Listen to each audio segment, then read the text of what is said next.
across the UK, on DAB+, on YouTube, on your mobile, and on your side.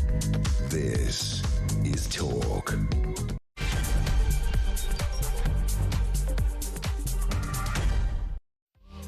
Hello there, this is Talk Drive. I'm Peter Cardwell. If you're one of the car dwellers heading home this Friday evening, there's a load to get our teeth into. I want to get as many people on the air as possible. See the phones going already. 0344 499 1000. In a minute, I'm going to play you quite a bit of a clip, actually, about 3.5 minutes of J.D. Vance, the American Vice President, sending a rocket, not literally, at the Munich Security Conference, talking about wokeness, talking about everything he thinks is wrong with Europe and specifically the UK. In a dramatic moment, he talked about it. We'll get into that, all of it, in a second. We'll talk about Ukraine as well. Zelensky obviously saying he does not see a ready US plan, but surely that's the point of negotiations. We'll talk about that. We'll talk about Rachel Reeves facing growing pressure to come clean on her expenses, and another vile WhatsApp chat, another Labour MP and many other councillors involved with that as well. We will talk about that. We'll talk to a Ukrainian MP about what they want there. Also, furious crime victims are barred from parole hearings to protect, guess what, the mental health of prisoners. Kim Leadbeater, the Labour MP who's behind this assisted dying bill, she says she can't rule out patients choosing assisted dying to save money. She also has said in the last couple of days that the High Court judge safeguarding is being removed. We've got an interview with a woman called Alicia Duncan. Her mother had an assisted death in Canada. She says there are many, many warnings about the slippery slope in regard to assisted dying. What do you think about all of that? We'll talk to Mary Dejevsky. We'll talk to Colonel James Sunderland. We'll talk about Ed Miliband being the only cabinet minister to admit having a heat pump. Let us know your thoughts about all of this. 0344 499 1000 is the number to call. You can let me know your thoughts via text 87222 with the word talk in your text. You can tweet me at talkTV. Follow me at Peter Cardwell. Send me a WhatsApp voice note. We'll get as many of those on as we can. Keep them to less than a minute, please. Send them through WhatsApp. 0344 499 1000. That's also the number for voice calls and WhatsApp text messages. 0344 499 1000. Brian's been in touch already. He says Vance is spot on. Will Starmer listen? Not on your Nelly. Well, we'll listen to that in just a second here on Talk.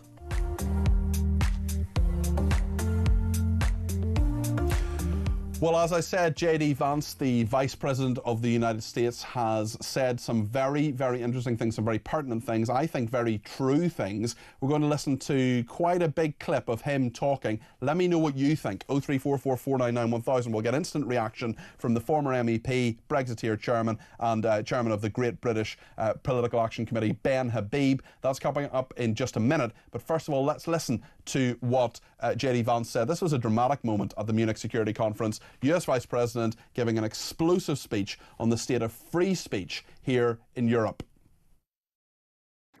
I look to Brussels, where EU commissars warn citizens that they intend to shut down social media during times of civil unrest the moment they spot what they've judged to be, quote, hateful content. Or to this very country, where police have carried out raids against citizens suspected of posting anti-feminist comments online as part of, quote, combating misogyny on the internet, a day of action. I look to Sweden, where 2 weeks ago the government convicted a Christian activist for participating in Koran burnings that resulted in his friend's murder. And as the judge in his case chillingly noted, Sweden's laws to supposedly protect free expression do not, in fact, grant, and I'm quoting, a free pass to do or say anything without risking offending the group that holds that belief. And perhaps most concerningly, I look to our very dear friends, the United Kingdom, where the backslide away from conscience rights has placed the basic liberties of religious Britons in particular in the crosshairs. A little over 2 years ago, the British government charged Adam Smith Connor, a 51-year-old physiotherapist and an Army veteran, with the heinous crime of standing 50 meters from an abortion clinic and silently praying for 3 minutes. Not obstructing anyone, not interacting with anyone, just silently praying on his own. And after British law enforcement spotted him and demanded to know what he was praying for, Adam replied simply, it was on behalf of the unborn son he and his former girlfriend had aborted years before. Now, the officers were not moved. Adam was found guilty of breaking the government's new buffer zones law, which criminalizes silent prayer and other actions that could influence a person's decision within 200 meters of an abortion facility. He was sentenced to pay thousands of pounds in legal costs to the prosecution. Now, I wish I could say that this was a fluke, a one-off crazy example of a badly written law being enacted against a single person. But no, this last October, just a few months ago, the Scottish government began distributing letters to citizens whose houses lay within so-called safe access zones, warning them that even private prayer within their own homes may amount to breaking the law. Naturally, the government urged readers to report any fellow citizens suspected guilty of thought crime. In Britain and across Europe, free speech, I fear, is in retreat. In Britain and across Europe, free speech is in retreat. That is the verdict of the Vice President of the United States, J.D. Vance, who is at the Munich Security Conference in Germany. Jackie's been in touch. Dear America, can we please borrow J.D. Vance? Kind regards, the British public. Jackie, I think a lot of people will agree with you. What do you think of what J.D. Vance has said there? 0344 499 1000. Let's get the verdict of Ben Habib, the former MEP, Brexiteer chairman of the Great British Political Action Committee. Ben, he's talking a lot of sense, isn't he? He is talking a lot of sense. But before we get to what he says, I think, we must recognize that this is the Vice President of the United States of America. This isn't someone in the administration. Elon Musk, as valid and as powerful as his views are, is not the Vice President of the United States of America. So when J.D. Vance speaks to Europe and he says, actually, I find your values, the way you're governing yourselves, essentially anti-democratic, anti-free speech, anti-democratic, that is the United States of America calling out the United Kingdom and Europe. That's essentially the official position of what is meant to be our greatest ally. He did call us a great friends, but he was talking about a backslide from conscience rights, private prayer being something which could be criminal, and his worries about thought crimes and freedom of expression. Do you share those concerns, Ben? Oh, I completely share them. I'm completely with J.D. Vance in what he said. And of course, we're aware of the non-crime hate incident law/non-law, which was used in order to take Alison Pearson to task. And when you read about NCHIs, they're also used to shut down children at school. Police have gone to schools and tackled students as young as 9 years old for what they've been saying to their fellow students at school. I mean, that's absolutely absurd. And there have been 13,000 such non-crime hate incidents since that non-law was introduced. And of course, we've got the examples of the 70 people during the Southport protests who were incarcerated, not because of rioting, they weren't doing damage, they were other people, but 70 people in prison because of what they said on social media or what they had on placards, what they said to the police, including one individual, Peter Lynch, who sadly hanged himself in prison. And the list of these examples goes on and on and on. And of course, a cornerstone of democracy is free speech. And if you can't have free speech in a society, if you're not allowed to offend each other through the declaration of your views, however awful they might be, then that's the end of democracy. Well, exactly. And nobody has the right not to be offended. I could say your tie offends me. It doesn't matter. It's a beautiful tie. You're wrong. It's a beautiful. As always, Ben, you're quite the clothes horse. Let me give you a sense of what our viewers and listeners are saying. Claire says, go J.D. Vance. Andy from Woolwich says, wow, what a breath of fresh air J.D. Vance is. Fantastic speech. Maybe people will finally wake up. Absolutely brilliant. Sums up what most of us actually think. Another Andy says, great news. This may wake people up. And Justine in Bournemouth, I should say, says, oh, why can't we have common sense in this country? I'm so envious of the American citizens finally having common sense back in their country. J.D. Vance, what a spot-on speech. Great show, says Justine. He talked as well, he also addressed the situation about uncontrolled migration in Europe. Let's see what J.D. Vance was saying about that. No voter on this continent went to the ballot box to open the floodgates to millions of unvetted immigrants. But you know what they did vote for? In England, they voted for Brexit, and agree or disagree, they voted for it. And more all over Europe, they're voting for political leaders who promise to put an end to out-of-control migration. Now, I happen to agree with a lot of these concerns, but you don't have to agree with me. I just think that people care about their homes, they care about their dreams, they care about their safety and their capacity to provide for themselves and their children. And they're smart. Again, this is just really straightforward, common sense stuff, isn't it, Ben? It absolutely is. And, you know, this is the United States of America. Just to go over it very briefly, this is the United States of America telling Europe to get its act together. Yeah. This is a big schism on the diplomatic stage. Will they listen, do you think? Will they take J.D. Vance's advice? I think we have no option but to take his advice. If we want the protection of NATO, if we want America's membership of NATO, and, you know, they are the largest contributor by miles because of the size of their armed forces. Without them, NATO is nothing. How can we open our borders and not protect ourselves? We are literally allowing the assault of Europe while we are looking at America and hoping that they will protect us. It doesn't add up. And actually, if I was the president of the United States of America, and if anyone in the administration is listening, I would say NATO membership doesn't just come with a 5% spend of GDP commitment, but also requires that you enforce your borders, so you deter people from coming in the first place. Although America, Ben, as you know, America has said that we in the UK and others should up it to 5%. We'll talk about that a little bit later in the show. But America doesn't have 5% of its budget just yet. Although, given how quickly Trump is changing things, maybe that'll be a change he makes. Yeah, but I mean, I hope he does it. It'll be a very positive influence. If you want one of the greatest combinations of two words that have done so much damage to the security of Western Europe is the peace dividend. Those two words, peace dividend. There's no such thing as the peace dividend. If you want peace, you have to prepare for war. And European armed forces right across the board, including the United Kingdom, are completely hollowed out. On the day that we were allowing Zelensky to fire Storm Shadow missiles into Russian territory, the Labour government was busy cutting our defence budget.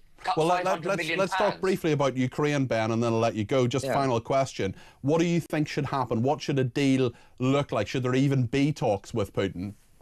I think that whenever you conduct foreign policy, you've got to do it through a prism of what is in the interests of your own country. In the case of the United States, they have to do it through what's in their interest. And for the United Kingdom, we've got to do it through what's in our interest. And this blank check approach that we've taken with Zelensky is a fundamental repudiation of the obligation our leaders have to the people of this country. It's another example of where democracy is failing. So whether the right answer is to cede territory to Putin or to have European troops ever present in Ukraine to make sure that another war can't break out, or a combination of all of that, or if we decide that it's in our interest actually to push Russia out of Ukraine, what we've got to do is bring the debate back to what is in the British national interest as far as we're concerned. And I do not subscribe to the theory that it's in our interest to give Zelensky a blank check. So I welcome President Trump refocusing the debate around something that I hope will result in Western European and American interests being put alongside, if not above, frankly, the interests of, what Ukrainians might want. Ben, first of all, thank you. That's Ben Habib there. He's a former MEP and Brexiteer. He's chairman of the Great British Political Action Committee. And I basically agree with him. I mean, I probably disagree, actually, with my fellow presenter, Julia Hartley-Brewer. I mean, the war, and it's not that she doesn't want the war to end, of course, but the war has to end in Ukraine. There needs to be a conclusion to it. But what does that actually look like? Well, we're going to talk about that a couple of times, actually, between now and 7 o'clock. We've got a Ukrainian MP coming up later on. We've got the doyen of foreign affairs coverage in this country, Mary Dejevsky, is going to join us. On Vance, loads of people say, have been in touch. Di says, Vance is set to be the next president of the United States. Yes, can't wait. Well, we'll see what happens. Stuart says, afternoon, Peter. After seeing that clip, I think we've just witnessed the 40th president of the United States. If only we could become the 51st state. Let's see what Matthew in Bolton thinks about this. 0344 499 1000. Matthew, you're very welcome to the programme. Thanks for giving me a call. What would you like to say? Yeah, good afternoon, Peter. What Hi. a breath of fresh air to hear some real common sense at a political level. And from such a senior politician as well. This isn't just anybody. This is the man a heartbeat away from the presidency. Absolutely. And if anyone gets an eye to it, it should be guys like him. What do you think about the substance of what he said, about what he was talking about there in terms of free speech, in terms of what people can say, the right to offend, Matthew? We are the capital of walk, unfortunately. And the thing is, Peter, America don't need us. We need America more than they need us. So if Starmer and his cohorts don't take note and get a grip of this, we're going to, because we'll be on our own when whatever it is, whether it's war, whether it's business, we need them more than they need us. Yeah, I think that's a very good point, Matthew, and it's one that's worth remembering. Thank you for your call. Carl in Derbyshire, a wonderful speech from the 40th President of the United States. Alison said J.D. Vance is spot on. If it wasn't going to hurt all of the US in the UK, I would say to Trump and Vance, do your worst and cause as many problems to Starmer and his goons as you can. I feel so sorry to say that. Mike says, good evening, Peter. J.D. Vance is only saying what 99% of this people in this country actually think. He's exposing the European reticence to believe in their own countries and to put their own people first. It shows the entire absurdity of this liberal, wet, useless bunch of politicians who take the knee and bow before the woke flag. Europe has no proper leadership, and it's time to clean out these idiots and putting into place people who actually care. Have a good evening, Mike. Well, you too, Mike. Keep listening. Paul in Hitchin says, good afternoon, Peter. All Vance has said is exactly what the vast majority of citizens think. We have been run by idiots for the last 13 years plus. We needed Trump and Vance in this country. What we have got is Keir Stalin and the communist cretins, says Paul in Hitchin. I have a friend who lives in Hitchin, and her dad once picked me up from the station. I said, thanks very much for picking me up, otherwise I would have been hitching a ride. Stay with us here on Talk.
This is kind of the conversations that go on in Downing Street. I don't really want to do that. I can't think of anything else to do. Have you got any ideas? They've already asked for people to give them ideas.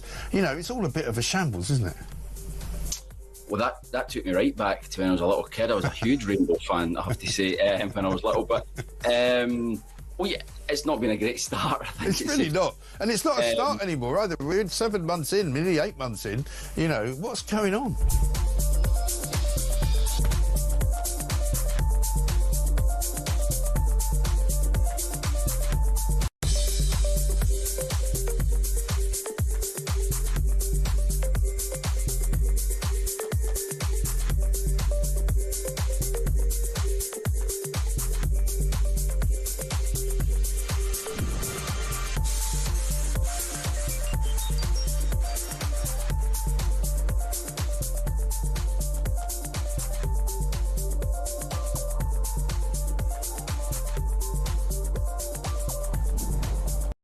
across the UK, on DAB+, on YouTube, on your mobile, and on your side.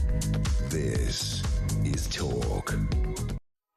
Loads of people getting in touch on what J.D. Vance, the American Vice President, has said. We'll remind ourselves of a little bit of it in a second before we talk to John McTernan, former advisor to Tony Blair. John in Rugby says, way to go, J.D. Vance, couldn't agree more. President Trump should cancel Starmer's visit until he starts getting rid of all this woke rubbish and starts working for the citizens of Great Britain, starting by kicking out illegal immigrants. God bless America, says John. Mike says, what J.D. Vance has said comes from President Trump. It just shows the absurdity of what we have to live with in Europe and the United Kingdom, and it shows us up for what we have become, countries led by donkeys and sheep. All the best, says Mike. And Jez says, J.D. Vance, what a breath of fresh air. Let's hope his speech puts a firework up Keir Starmer's trouser leg. That's an interesting visual metaphor there. Let's just remind ourselves just a little bit of what J.D. Vance has been saying at the Munich Security Conference this afternoon. Then we'll talk to John McTernan. But in the last hour, the Vice President has attacked Britain's approach to freedom of speech. I look to our very dear friends, the United Kingdom, where the backslide away from conscience rights has placed the basic liberties of religious Britons in particular in the crosshairs. A little over 2 years ago, the British government charged Adam Smith Connor, a 51-year-old physiotherapist and an Army veteran, with the heinous crime of standing 50 meters from an abortion clinic and silently praying for 3 minutes. Not obstructing anyone, not interacting with anyone, just silently praying on his own.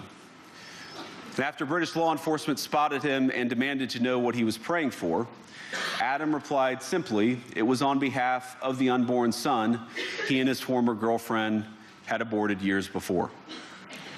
Now, the officers were not moved. Adam was found guilty of breaking the government's new buffer zones law, which criminalizes silent prayer and other actions that could influence a person's decision within 200 meters of an abortion facility.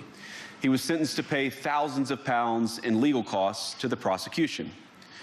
Now, I wish I could say that this was a fluke, a one-off crazy example of a badly written law being enacted against a single person. But no, this last October, just a few months ago, the Scottish government began distributing letters to citizens whose houses lay within so-called safe access zones, warning them that even private prayer within their own homes may amount to breaking the law. Naturally, the government urged readers to report any fellow citizen suspected guilty of thought crime. In Britain and across Europe, free speech, I fear, is in retreat. John McTernan is with us. He's a former senior advisor to Tony Blair. John, thank you for making the time this afternoon. What do you make of what J.D. Vance has said? Do you agree with him? I think it's insulting to our country. If he wants to change our laws, he should come and run for office in Parliament and make his case. It is irrelevant to the Munich Security Conference when there is a country, Russia, actively at war with the European country which invaded and passively at war with a whole other range of European countries like Georgia. There is absolutely no truth in his statement that the threat to Europe is not from Russia, it's from somewhere else, it's from inside, it's from attacks on free speech. And we're a country in which abortion is legal, thankfully, and the rights of the women are put first and they're defended. And there are laws, and those laws should be enforced. And it's extraordinary to me that J.D. Vance wants to come to Europe and start lecturing the UK on which laws we should and should not have and which laws we should apply. And I think it's just deeply, deeply insulting. I mean, the whole speech was monstrous, I think. Monstrous? You don't think he has a point at all in regard to the erosion of free speech and liberty in this country? No, he does not have a point at all. Very interesting. Okay. I mean, I'm sort of slightly stumped, to be honest, because I wasn't expecting to have such a strong opinion on that. I mean, he's talking, as he says there, about the fact that liberty has been, eroded, and that he's talking, paraphrasing, of course, but he's talking about private prayer in someone's own home potentially being a criminal offence. I mean, isn't that something? No, he's not. Well, he did talk about that. No, yeah. He's not talking about the laws we have. The laws we have are to protect women from being harassed when they use their rights to access abortion. And that's been a law's been passed in the UK, laws by the UK government, and laws been passed. But his point was about someone. His point was about someone praying silently for a child in silence. No, it's praying inside a buffer zone, breaking the law. If people break the law is clear. If you break the law, that's not free speech. That's breaking the law. Just as it is to chant, there are chants which are banned in football matches correctly. You don't have an absolute right to free speech. There are barriers around to protect women, and this man's right to harass women is not an absolute right. Men don't have the right to harass. How is someone being harassed by praying in an area near an abortion clinic if someone is doing that? If you want to pray in your own home. If you want to pray, go to a church or a chapel or a mosque. Go and pray at a place of religion. Standing by an abortion clinic is deliberately intended to intimidate. And the creation of buffer zones is to give women the right to access abortion rights. JD Vance, you have said, John, in this interview, shouldn't come to Europe to then criticise us. I mean, we have, and various political leaders have very strong views. In fact, Labour had a number, as other parties did, of course, as well, sent people to campaign in United States elections. I'm not saying they shouldn't do that. I'm not saying they shouldn't do that necessarily. What I'm saying is that just because you don't live somewhere, you do have the right to have an opinion on it. And surely JD Vance has the right to make his views clear, however he wants to do, as the number 2 person in the United States. Look, he is the Vice President of the United States. He's come to Europe, the mainland of Europe, where there is a war, an ongoing war in a European country, a war of aggression by the Russian state, a war of aggression against an independent European country, which we have been supporting that country, Ukraine. European Union allies have been supporting that country. Even in the past, the US supported that ally against the aggressive incursion and the potential war crimes. And he comes to Europe, and at the Munich Security Conference, not about free speech, not a European conference on my views on European countries, a security conference, and he says Russia is not the main threat to Europe. Russia is the main threat to Europe, and to come and give that speech is insulting to Europe, insulting to our security, insulting to our country, what he just said. And that may be the way the Trump administration wants to act, because they're being aggressive towards Canada, insulting to Canada, aggressive towards Denmark, insulting towards Denmark, aggressive towards Mexico, insulting towards Mexico. Maybe that's the way the Trump-Vance administration want to act, like Xi or Putin, rather than like a democratic country. Although some would argue that actually, at least America, rightly or wrongly, is talking about the end of the Ukraine war. Rachel Reeves, for example, has said in her budget a few weeks ago that Ukraine would get £3 billion from the UK exchequer, and that would be for as long as it takes. Those were the words she used, for as long as it takes. Whereas Trump is actually saying, we need to end this somehow. Surely that war has to end, and it's a question of how it ends, but at least talking about it is a way forward. Peter, all wars do end. But wars end normally by defeat of the aggressor. That's the best way to win. Then you take the aggressor to the table and you have a peace treaty based on that. Wars do not end well when the United States surrenders to Putin and just says you can keep the land that you've invaded. So you would see this as a surrender, John? Ukraine can't join NATO. Ukraine can't have security. And also, President Trump said he was going to change the NATO treaty and say there's not an Article 5 defense. There's not a mutual self-defense. If it's no longer a mutual self-defense treaty, what is the point of the NATO treaty for European countries? I think that's a really big issue. We actually, believe it or not, and thank you for your flexibility, John, asked you on two other issues. I'm going to ask you one question each about those. One of them is about Rachel Reeves facing growing pressure to come clean on a number of different issues. We know that she said that she worked for the Bank of England for, as she put it, the best part of a decade. I mean, in theory, in a court of law, she would probably win, given that it was 5.5 years rather than a decade of 10. But I could say, you know, I'm 6'1". You could say I'm the best part of 10 feet tall.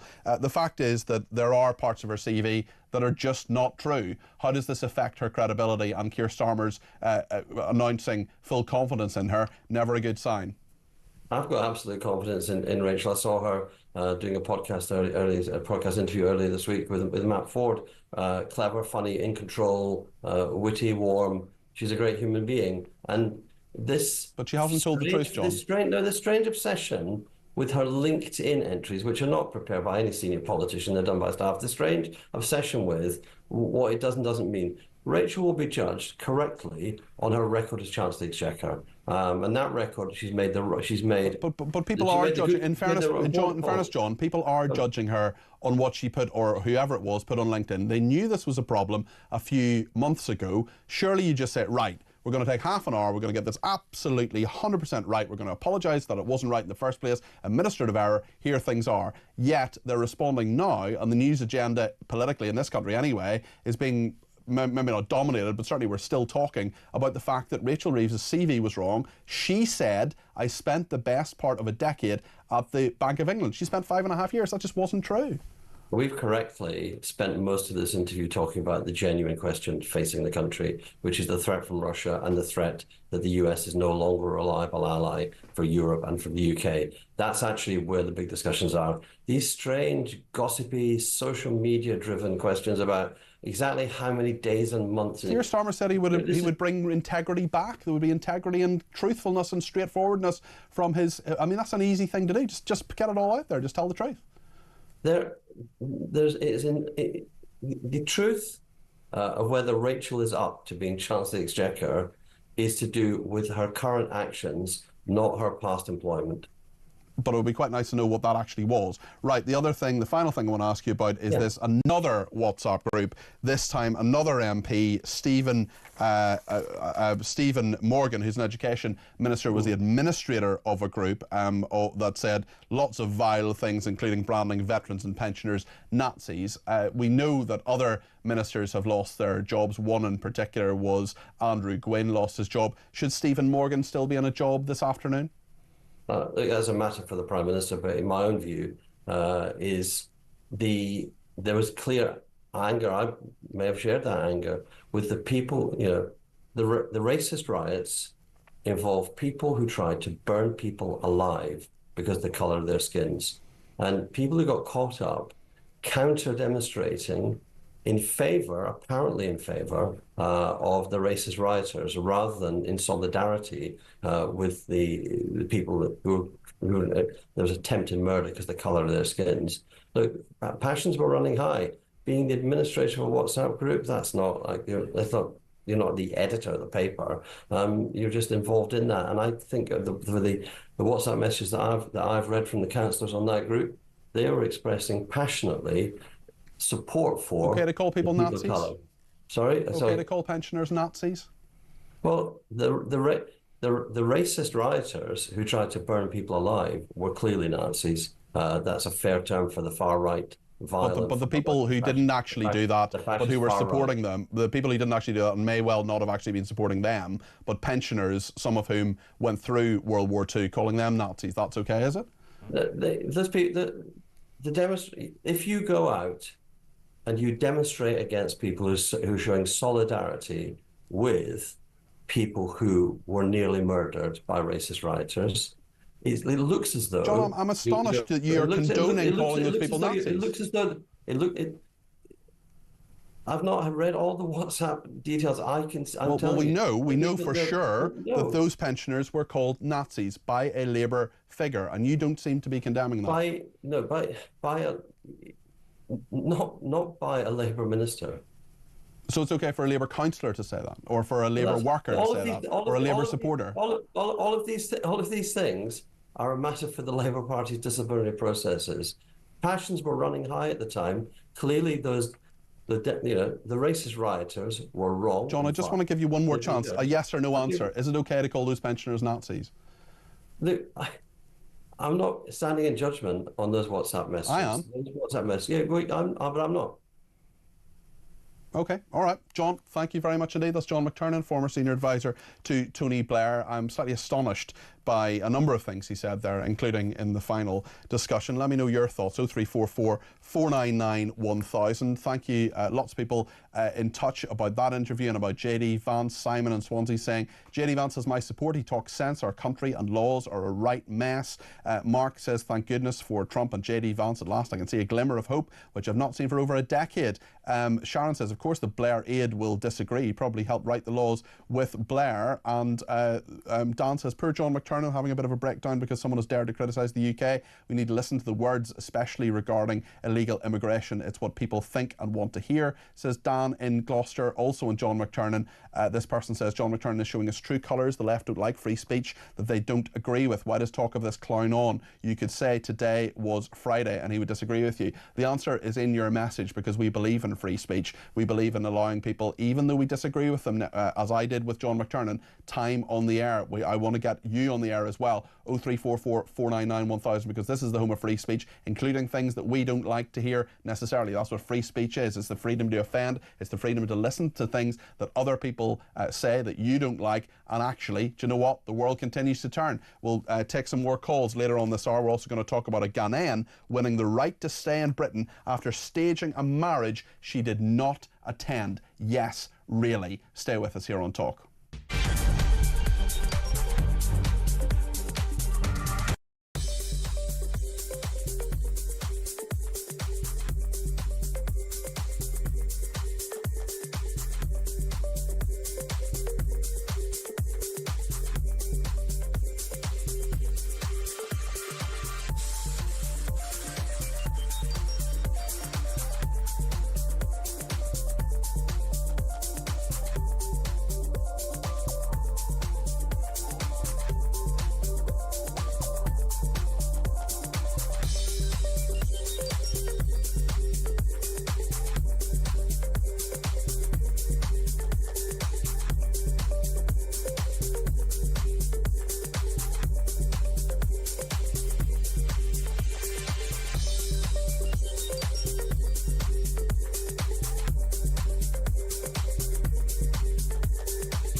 Across the UK, on DAB+, on YouTube, on your mobile, and on your side. This is Talk. Jan from Newcastle, I think, shares my disbelief at what John McTernan just said there. She says, what the heck is John McTernan talking about? Everyone is a Nazi. He hasn't answered one of your questions. After his last boo-boo, he should never be on TV again. His views are absolutely mad, says Jan. Brian T from Boston says, John McTernan, my goodness, what an absolute fool. Typical Labour blindfolded idiot, head in the sand or what? Liam Rugby says, typical Labour lies, spin and stock record scripted nonsense. Cannot wait for these Marxist lefties to be booted out. Deborah in Essex says, McTernan does not read the room. The whole country has had enough. We want our country back. JD Vance has said everything the British people are thinking and wanting. Great show today, says Deborah. Thank you, Deborah. What a great speech by JD Vance. God forbid they let David Lammy do a speech, says Stu in Halesowen. Stuart, if you're worried about not hearing enough from David Lammy, all I would say is after this programme, go on YouTube, put in David Lammy Mastermind. You will not be disappointed. And Vincent in North Yorkshire says the lefties are in meltdown and the normies are loving it. Starmer is probably in a dark room praying at this moment. Go Vance, says Vincent. I just want to remind ourselves what J.D. Vance, the Vice President of the United States, he's been talking about uncontrolled migration here in the UK. We'll get the views of Robert Bates from the Centre for Migration Control in just a second, but let's remind ourselves what J.D. Vance has been saying. No voter on this continent went to the ballot box to open the floodgates to millions of unvetted immigrants. But you know what they did vote for? In England, they voted for Brexit, and agree or disagree, they voted for it. And more all over Europe, they're voting for political leaders who promise to put an end to out-of-control migration. Now, I happen to agree with a lot of these concerns, but you don't have to agree with me. I just think that people care about their homes, they care about their dreams, they care about their safety and their capacity to provide for themselves and their children. And they're smart. Robert Bates is with us now. He is from the Centre for Migration Control. It's his research director. Robert, thanks for being with us this Friday afternoon. What do you make of J.D. Vance and what he has been saying about migration? It's many people, certainly our viewers and listeners, have been finding it refreshing. Well, I think he's spoken for Europe. I think the response he got in the room is incredibly telling. The almost silence that he was greeted with by those European leaders in Munich is really telling of, I think, the disconnect that those elites have had from the populations of Europe for at least the last 10 years. I think for far too long they've been incredibly comfortable engaging on mass legal migration as well as incredibly reckless approaches to illegal migration that have led to huge concerns across the populations of Europe, here in particular. And I think that the fact that it's taken an American politician to come over here and lay out some real clear truths, it does, and it just shows that in Europe in particular we have still an adherence amongst our political elites, and they're still clinging on to this kind of internationalism that was really rife during the 1990s and the early 2000s. But they haven't got that, populations across the world are increasingly recognising the threats that they are seeing to the nation state and the threats that they are experiencing through huge levels of migration to their own security. And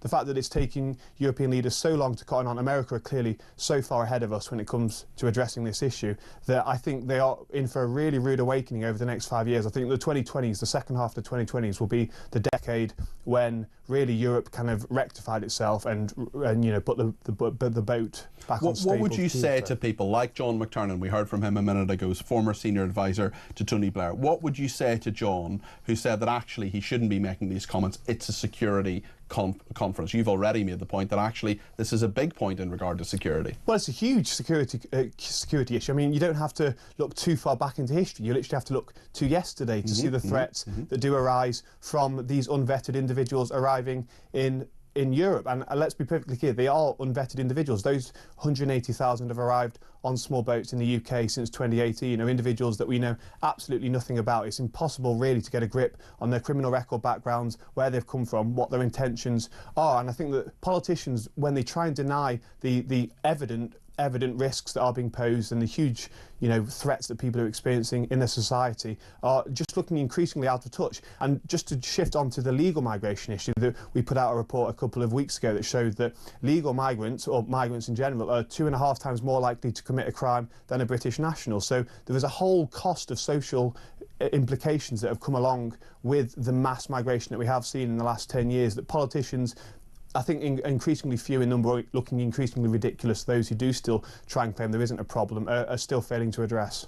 What do you make of this story? It was actually the original thing we asked you to come on about, not about J.D. Vance at all, about a Ghanaian tourist who was granted the right to live in Britain under Brexit marriage rules, even though she did not actually attend her own wedding. Just to give you some of the detail of this from the Telegraph, Francisca Boateng, who's 42, won her immigration appeal after claiming that her proxy marriage to a German citizen living in Britain had lasted long enough to qualify her to remain in the UK. She'd come on holiday to Britain. She met a guy called Fatau Sahouli, who is a German citizen, before returning home to divorce her husband at the time. She then organised a proxy wedding in Ghana in December 2018 that neither she nor her husband attended. She moved to the UK. Her 2 children came with her to join her new husband. The marriage broke down within 15 months. She instituted divorce proceedings. I mean, we're through the looking glass here, Robert. It's crazy. I think there are 2 problems here that we need to address. The first is the immigration tribunal judges in this system who have been getting a really difficult time the last week because of the pieces being put out by the Telegraph. I think any sensible thinking person looking at some of the instances of people that have been failed to be deported remaining in the country, we've had paedophiles, we've had rapists, we've had murderers, incredibly flimsy excuses, talking about human rights, talking about right to a family life, talking about chicken nuggets. Well, exactly, and often the people presiding over those cases are immigration judges, judges being a very loosely applied term there, in that they are primarily people that have come from legal backgrounds with those very firms that are often those challenging deportation programs, challenging Rwanda, and, you know, generally just trying to cause mischief for the Home Office. So that's one problem that this case indicates. The second is what happened during the whole Brexit debate that I think was kind of settled very early on in the process, in that it was the big debate over citizens' rights and the creation of the EU settlement scheme. Now, that was a grand scheme. It was a very ambitious scheme, and it, you know, covered millions of people. Unfortunately, that has provided many loopholes for people that simply aren't European to eventually arrive in the UK to claim settled or pre-settled status and to make lives for themselves. I think ultimately we're at a point where about 500,000 people have been able from outside of Europe to claim settled status in the United Kingdom as a result of this scheme. So we need to have a discussion as well about whether politicians really should be embarking on these grand mechanisms that eventually do just provide lawyers, such as in this case, the loopholes and the necessary wiggle room to grant people the right to stay in the United Kingdom. Robert Bates, thank you. Robert is the Research Director for the Centre for Migration Control. There are a load of people getting in touch with this building. The phone lines are red hot. There are loads of messages, mainly about John McTernan and JD Vance. We're going to get to those in just a minute. Stay with us here on Talk.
I deeply, deeply sympathise with anybody who's given up on the Conservative Party. I think that its performance in the last 14 years was a disgrace. It's caused permanent damage, though, hasn't it? It has caused permanent damage to the party and to the country. I think the failure of Badenoch to acknowledge this, frankly, and to break with that past, frankly, is a disaster. She won't leave the ECHR, which is ridiculous. Well, I mean, the problem is she's reluctant even to do that, and as I keep pointing out, you can't just pull out of the ECHR.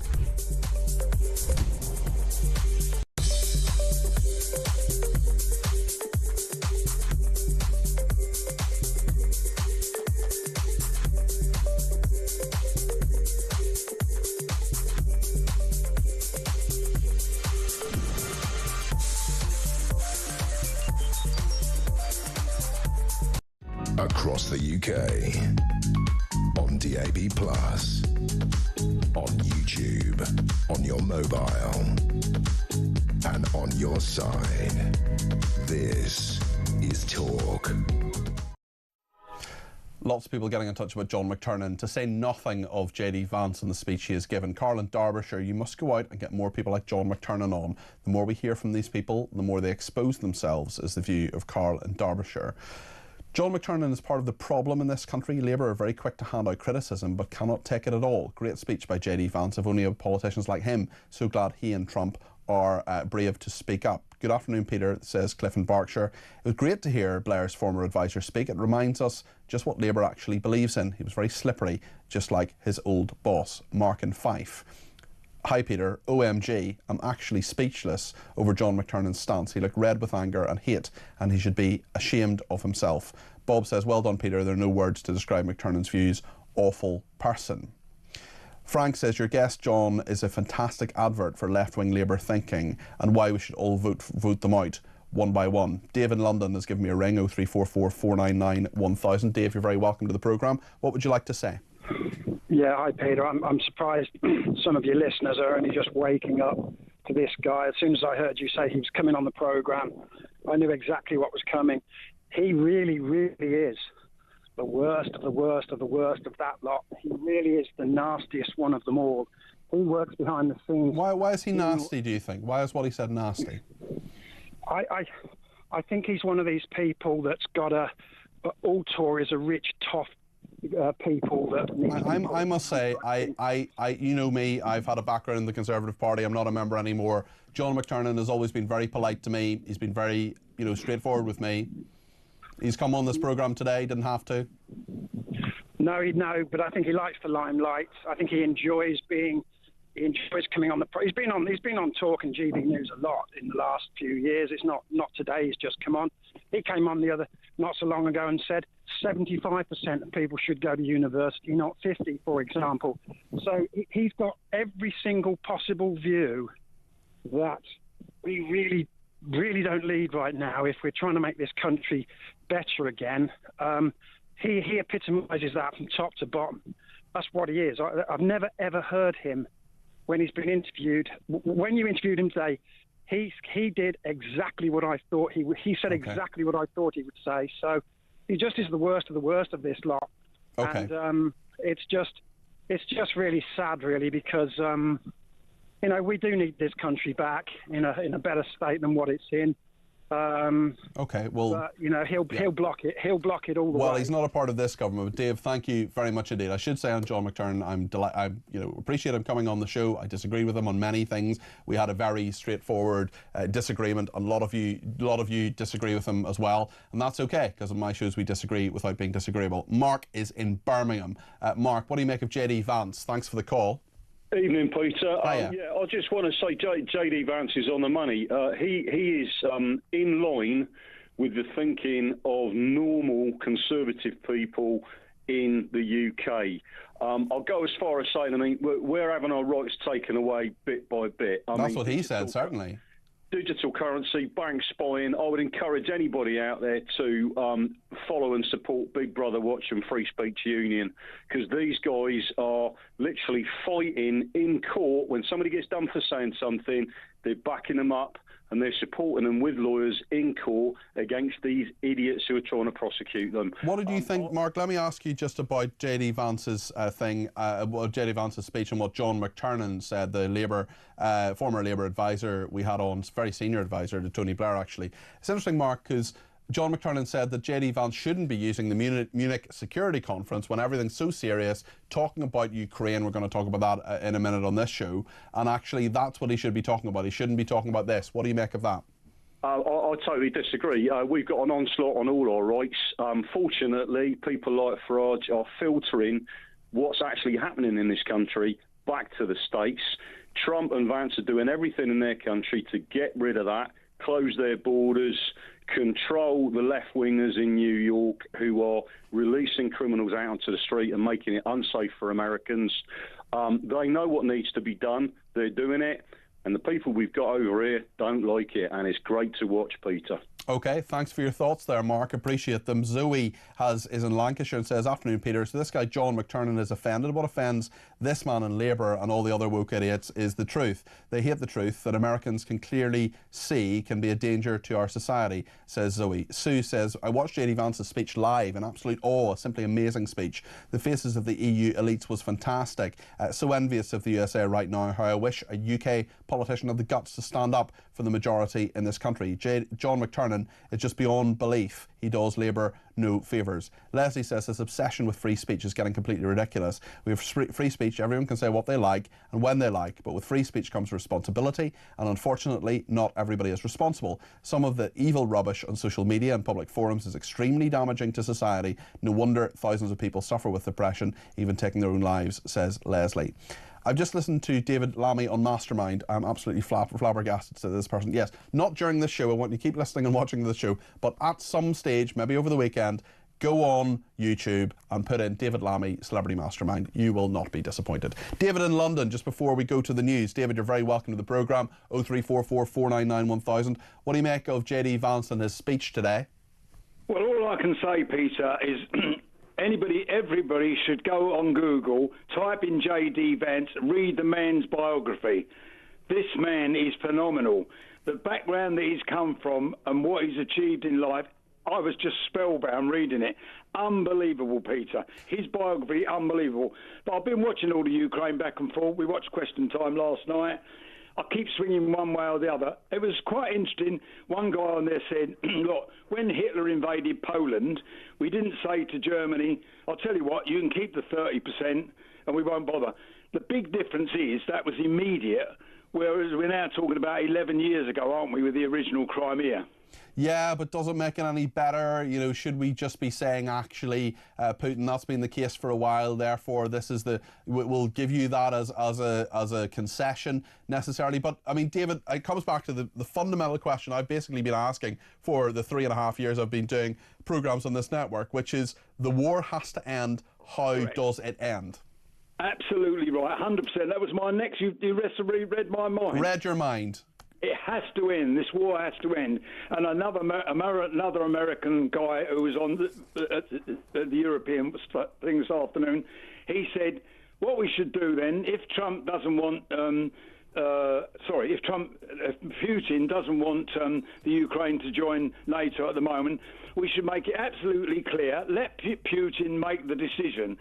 One step into Ukraine again, and they immediately become part of NATO. Let Putin make the decision. Okay, interesting thoughts there. Thank you for them. That was David in London. Appreciate his thoughts on that. We're going to talk to Kira Rudik in just a second. She's a Ukrainian MP. We'll get the view from there about what she thinks should happen. I'm also interested in your views, not just on Ukraine, not just on JD Vance, not just on John McTernan, in fact on everything we're talking about today. 0344 499 1000. Maybe use the break to give us a ring. We'll get as many of you on between now and 7. Stay with us here on Talk.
Across the UK. On DAB+. On YouTube. On your mobile. And on your side. This is Talk.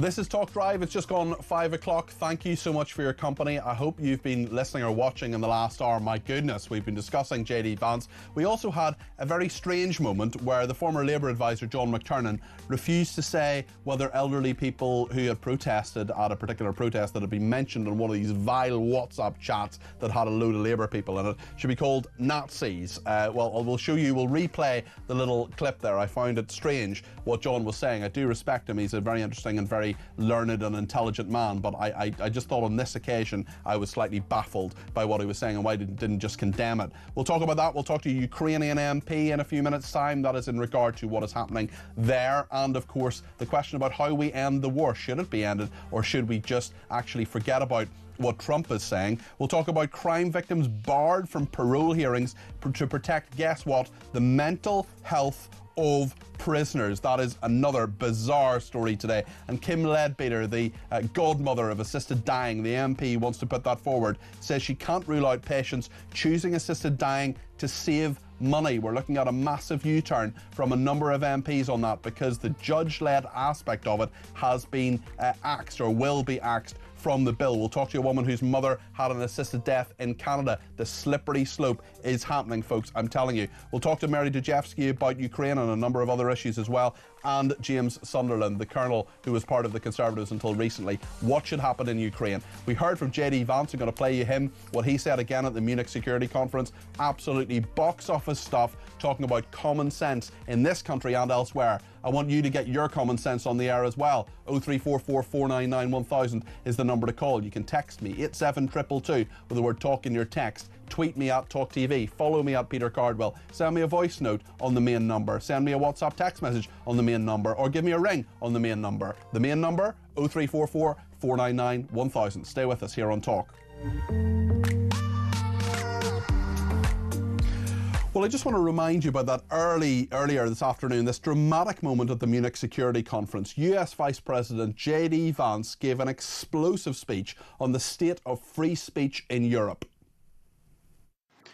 I look to Brussels, where EU commissars warn citizens that they intend to shut down social media during times of civil unrest the moment they spot what they've judged to be, quote, hateful content. Or to this very country, where police have carried out raids against citizens suspected of posting anti-feminist comments online as part of, quote, combating misogyny on the internet, a day of action. I look to Sweden, where 2 weeks ago the government convicted a Christian activist for participating in Koran burnings that resulted in his friend's murder. And as the judge in his case chillingly noted, Sweden's laws to supposedly protect free expression do not, in fact, grant, and I'm quoting, a free pass to do or say anything without risking offending the group that holds that belief. And perhaps most concerningly, I look to our very dear friends, the United Kingdom, where the backslide away from conscience rights has placed the basic liberties of religious Britons in particular in the crosshairs. A little over 2 years ago, the British government charged Adam Smith Connor, a 51-year-old physiotherapist and an Army veteran, with the heinous crime of standing 50 meters from an abortion clinic and silently praying for 3 minutes. Not obstructing anyone, not interacting with anyone, just silently praying on his own. And after British law enforcement spotted him and demanded to know what he was praying for, Adam replied simply, it was on behalf of the unborn son he and his former girlfriend had aborted years before. Now, the officers were not moved. Adam was found guilty of breaking the government's new buffer zones law, which criminalizes silent prayer and other actions that could influence a person's decision within 200 meters of an abortion facility. He was sentenced to pay thousands of pounds in legal costs to the prosecution. Now, I wish I could say that this was a fluke, a one-off crazy example of a badly written law being enacted against a single person. But no, this last October, just a few months ago, the Scottish government began distributing letters to citizens whose houses lay within so-called safe access zones, warning them that even private prayer within their own homes may amount to breaking the law. Naturally, the government urged readers to report any fellow citizens suspected guilty of thought crime. In Britain and across Europe, free speech, I fear, is in retreat. So I've asked a number of guests about what JD Vance has said. One of them is a former senior advisor to Tony Blair, who's called John McTernan. That was in the last hour. And John, we spoke about a number of issues. One, I was only going to fire him one question on, actually. Another scandal in the Labour Party, a WhatsApp group. It has 143 different people on it. And one of those, it's administered by a Labour MP. He's still in his job. He is an education minister. We know that another Labour minister, Andrew Gwynn, was sacked because of comments that he had made. It wasn't the education minister himself, it was someone else who made comments about a group of elderly protesters. They were a counter-protest essentially to those in regard to the riots that were going on. They were essentially saying there is a problem in this country, we should talk about it. They weren't necessarily saying that violence was okay. Then in the Labour group, in the WhatsApp group, the one that's been exposed in the last 24 hours, well, what happened? It was exposed that those elderly people in this country, some of whom went through World War II, were called Nazis. Now, I asked John very straightforwardly, very, I hope, politely, is it right to call those people Nazis? I certainly don't think it is myself. John didn't really give me a straight answer. This is the former Labour advisor, John McTernan, talking about whether elderly people should be called Nazis, who were part of a particular protest group after the latest WhatsApp leaks. This is what happened. The final thing I want to ask you about is this another WhatsApp group, this time another MP, Stephen Morgan, who's an education minister, was the administrator of a group that said lots of vile things, including branding veterans and pensioners Nazis. We know that other ministers have lost their jobs. One in particular was Andrew Gwynn, lost his job. Should Stephen Morgan still be in a job this afternoon? As a matter for the Prime Minister, but in my own view, there was clear anger. I may have shared that anger with the people. The racist riots involve people who tried to burn people alive because of the color of their skins, and people who got caught up counter-demonstrating apparently in favor of the racist rioters, rather than in solidarity with the people who there was attempted murder because of the color of their skins. Look, passions were running high. Being the administrator of a WhatsApp group, that's not like you're not the editor of the paper. You're just involved in that. And I think the WhatsApp messages that I've read from the councillors on that group, they were expressing passionately support for. Okay to call people Nazis? Sorry? Okay to call pensioners Nazis? Well, the racist rioters who tried to burn people alive were clearly Nazis. That's a fair term for the far right violence. But the people who didn't actually do that, but who were supporting them, the people who didn't actually do that may well not have actually been supporting them, but pensioners, some of whom went through World War II, calling them Nazis, that's okay, is it? If you go out and you demonstrate against people who are showing solidarity with people who were nearly murdered by racist rioters, it looks as though... John, I'm astonished that you're condoning calling those people Nazis. It looks as though... I've not read all the WhatsApp details. We know for sure that those pensioners were called Nazis by a Labour figure, and you don't seem to be condemning that. Not by a Labour minister. So it's okay for a Labour councillor to say that, or for a Labour worker to say that, or a Labour supporter? All of these things are a matter for the Labour Party's disciplinary processes. Passions were running high at the time. Clearly, the racist rioters were wrong. John, I just want to give you one more chance, a yes or no answer. Is it okay to call those pensioners Nazis? Look, I'm not standing in judgment on those WhatsApp messages. I am. Those WhatsApp messages. Yeah, but I'm not. So there we are. That's what John McTernan, the former senior Labour advisor, said. He said he wasn't standing in judgment there. Final thing he said, he wasn't standing in judgment on Labour councillors, Labour workers, the 143 people in this group administered by a Labour minister. One of those people called a group of protesting pensioners. Now, they were protesting as a counter-protest to those who were saying the riots were wrong. So those who weren't saying the riots were right necessarily, but essentially saying there are things to talk about in this country, they were condemned as Nazis by a Labour figure within that WhatsApp group. And John McTernan decided not to say that that was wrong. That's his opinion. He's perfectly entitled to make it. This is the home of free speech. What's your reaction? 0344 499 1000. John says, your guest John, Blair's advisor, thinks it's okay to arrest people in silent prayer in the street and in their home, and wrong for Mr Vance to comment, yet Lammy, Rayner, Starmer can insult President Trump, the very president of the country who has paid the lion's share of supporting Ukraine. He is so far left, he has left the room. John, who says he's from the socialist depressing Republic of Wales. I love your show, says John. John, thank you.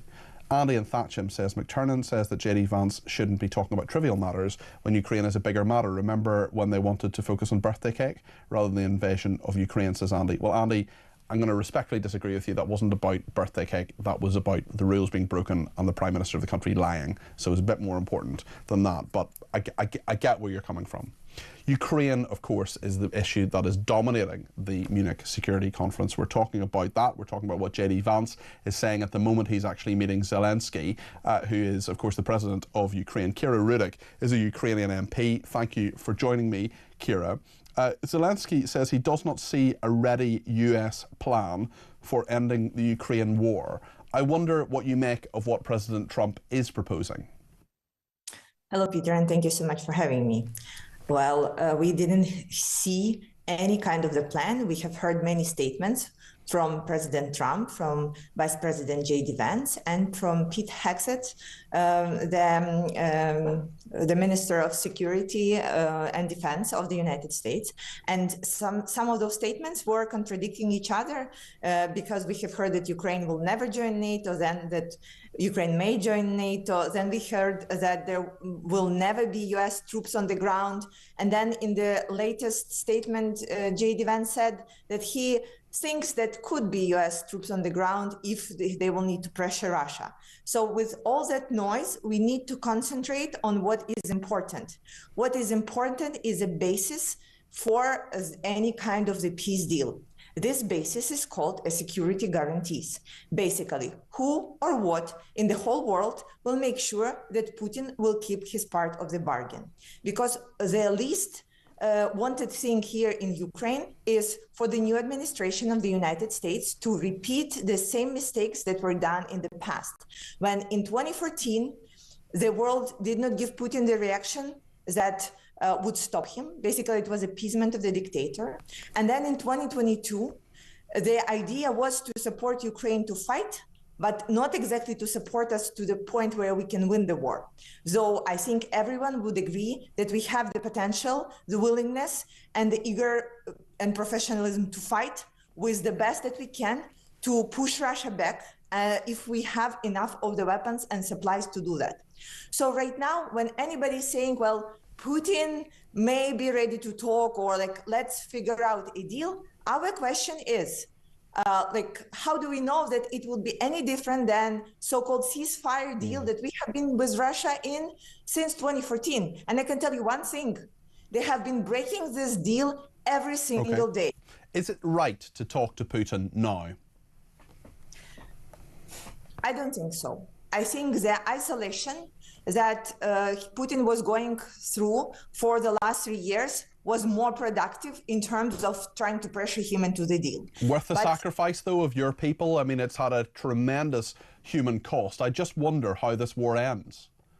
I think, Peter, sacrificing of Ukrainian people has nothing to do with isolation with Vladimir Putin, right? Like, these are not the things that are cross-influencing. Okay. But I think that, of course, there is no one in the world who would want this war to end more than Ukraine. We are being under the attack every single day. But the question is that we did not start this war. We are simply defending ourselves because we want to live. We want to survive, and we want to live in a free, sovereign, democratic country. And this is what we are fighting. So how do you do that, Kira? How do you live in a free, sovereign, democratic country? Is it about defeating Russia? I mean, how does this war end? We need Russia to stop attacking us. This is how this world war ends. And we need to figure out the way of pressuring them to stopping attacking us. This is a solution. Surely talking to them is the start of that process. If anyone thinks that this talk would lead to something that to believe Russia. The President of the United States does. He thinks that this process can work. Well, we'll see. I don't think, we are not talking about even my thinking, right? We are talking about something that we have seen in the past. President Zelensky came to power with the idea that you can talk to Russia and then figure out a way of coexisting with them. Should he talk to Russia now? Should President Zelensky be part of this process? Only if there is a clear understanding on the specifics of the deal and of the security guarantees. Talking to Russia for the sake of talking is just another way of appeasement the dictator and making sure that other dictatorships such as China, Iran, and North Korea that are watching really closely of what is happening would look at it and say, you know what? I can do that as well. I can invade a sovereign state, then wait for 3 years, then everybody will start talking with me again, and then I think I can get away with that. And I don't think this is the world we want to live at, right? Okay, Kira, thank you very much indeed. That's Kira Rudnick there, who is a Ukrainian MP. Appreciate her contribution. Lots of people getting in touch, including on this issue. Stephen Bromsgrove says, the Russia war can be ended, will be ended. The war on our freedoms by our politicians is continuing and will continue to suppress us in a way Putin cannot. Well said, JD Vance. Very interesting comment there, Steve. Thank you. Caroline says, welcome to New Labour and all its supporters. If you disagree with them, you're a Nazi. So that makes the majority of the people in this country Nazi. Thanks a bunch, you awful, uneducated Labour people. I'm not sure that's exactly what John McTernan was saying, but thank you for your opinion. Clay in Folkestone says, Peter, great show. All of these loonies saying about Trump ceding Ukraine territory. Surely Trump is negotiating a ceasefire deal. If Zelensky does not like the deal, he can refuse it. It's up to him. Take care, says Clay. Nigel says, doesn't it show how dangerous the dangerous left want to shut down free speech? Even the US Vice President can't come to Europe and give his opinions. What chance do the rest of us have with people like this in charge, says Nigel. George says, John McTernan not condemning the Labour Portsmouth WhatsApp group for calling pensioners and veterans Nazis and terrorists was a shocking interview moment. Portsmouth had no riots and no arrests. The protest was a prioritised veterans for housing protest and not a riot. It's been reported that an 84-year-old disabled lady who was in attendance was abused and started crying. Labour Portsmouth MPs and councillors should be suspended until an investigation has taken place, says George. Lots more on that, including a story as well about crime victims barred from parole hearings to protect the mental health of prisoners. We certainly wouldn't want to upset, I don't know, a rapist, an armed robber. This is honestly through the looking glass stuff. We're going to talk about it next here on Talk.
You're talking about the 1,653. So that's £72 million worth since January the 1st. Each one of these migrants cost us £40,000 a year, right? Roughly around 35 to 40,000. Once they are here over another year, they may well have been moved on to a council and given a council accommodation or taken out of the Home Office. We still will pay for them to have their benefit. So that number continues every year.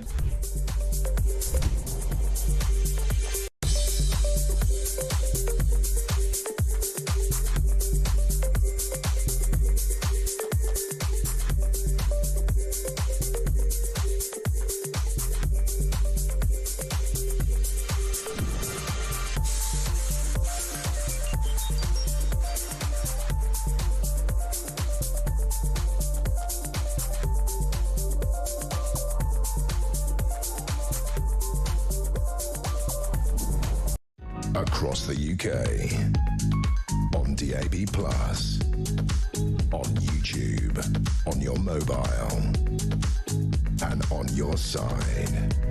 This is Talk. Scotland, as we know, is tremendously badly governed by the SNP, but now the Parole Board for Scotland has said that victims have been barred from parole hearings in case their appearance harms the prisoner's mental health or causes disruption. Reasons for refusal for victims to come to parole board hearings also include the risk that the victim's presence while the criminal's bid for freedom is heard could prove detrimental to the public interest. Now, we want these things to be legal, straightforward, calm, done in a way that is fair and reasonable. But a lot of people, I think, will wonder about the wisdom of saying, actually, your presence here as a victim of crime, as a victim of something, probably the most horrendous thing that person has ever gone through, could be detrimental to the perpetrator's mental health, the person who's sitting in prison and wanting to get on parole. Well, as always, when there is a legal matter, when there's an issue of law, an issue of victims' rights, the person I always want to talk to is Helen Fields, who's a former criminal barrister. He breaks this down, puts it in plain English and makes clear and makes it understandable to people like me. And indeed to our viewers and listeners. Helen, thanks for joining us, really appreciate it. What's going on here and why?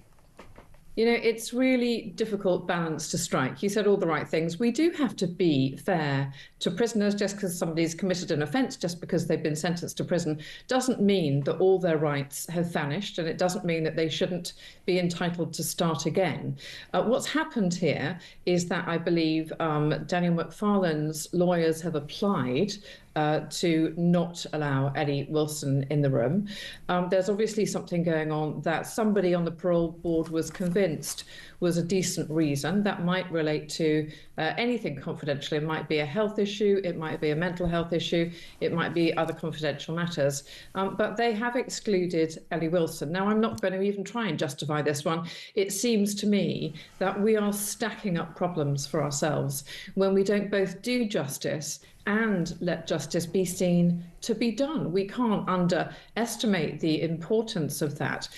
So Daniel McFarlane is up for early parole. He was given a 5-year sentence for 2 rapes on Ellie Wilson in 2017-2018.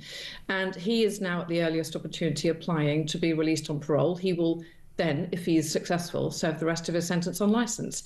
But it is early. These are really serious offences.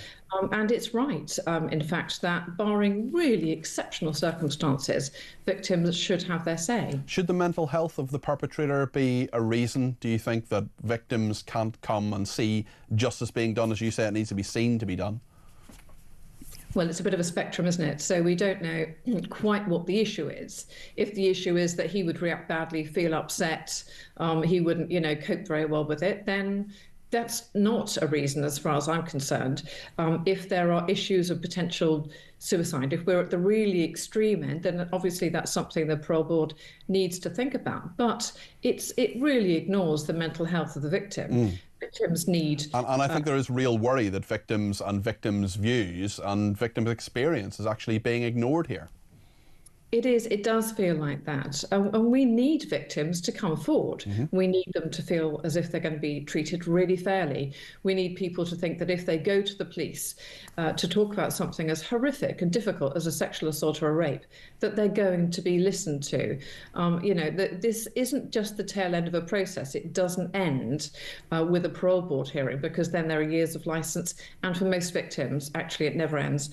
We are ignoring victims, I think, at the expense of saying that we're being careful with the rights of offenders. I say again, offenders do have rights. They should have rights, but the balance just isn't there in this case. As far as and particularly, I think, when it comes, and you're the expert here, in terms of things like sexual assault and rape victims, it's hard enough already to get them to stay through the very, very long process. A lot of people drop those cases and withdraw their evidence and so on. It's a long journey for them to go through, a long time, I should say, that it takes to get to court and to testify in court. And actually, if you're saying in one part of the process in parole, actually you're maybe for good reason, but perhaps not, that you're actually not welcome in this process, that's going to have a knock-on effect, isn't it? It is. It's really difficult to get people to come forward. I mean, there's a delay before the case gets to court at the moment. From you reporting something like a rape until there being a trial, that can be up to 3 years. That's horrific. Then you wait through the sentence. But of course, one of the things that sexual assault victims fear most is the moment when someone is released from prison. It's a really big deal. It feels like something that's looming for them. And we do have to listen to their voices. But there's also the other point that, it's really important that parole board hears from these people. It's not nothing. It's not just a formality. It's not just so that, there's some completeness. When victims go to talk to a parole board, they've got something really important to say. Quite often that can't be justified by just reading out a statement. It's important to hear. But there's also the point that perhaps the victims really should hear what else has happened in the time that an offender's been in prison. They should probably be able to hear, have there been any disciplinary matters? Have they admitted those offences? Have they done some work? Or are they sorry? Have they been rehabilitated? There's so much within this. As always, Helen, you're great, and you just bring huge clarity to these things. Helen Fields there, former criminal barrister. Thank you for that. Dave's in East Yorkshire and wants to talk about JD Vance. Dave, you're very welcome to the programme. What would you like to say? Yeah, hi. Thanks for having me on. What I'd like to say is that the dots are all getting connected now. In that JD Vance has said what the vast majority of us on talk radio have been saying for the last 5 years with nobody listening.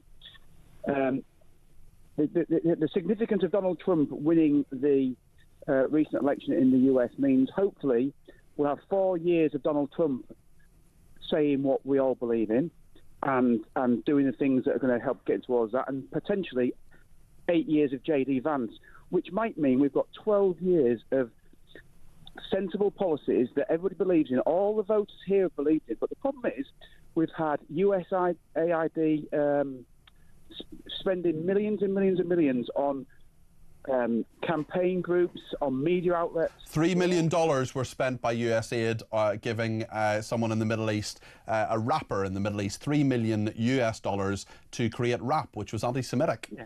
But not just that, what they've been giving to media organisations to tell us that we're all talking nonsense, to make us believe that we're wrong when we're not wrong. Nobody voted for mass immigration in the UK. Nobody voted for it in Europe. But yeah, that's what we're getting. Okay.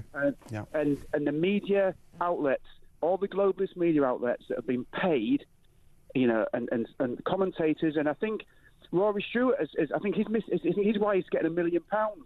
That's been taken away, I think, Dave. But yes, there certainly are concerns, I think.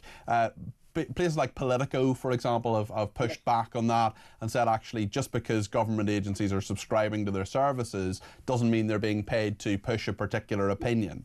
Well, they would say that.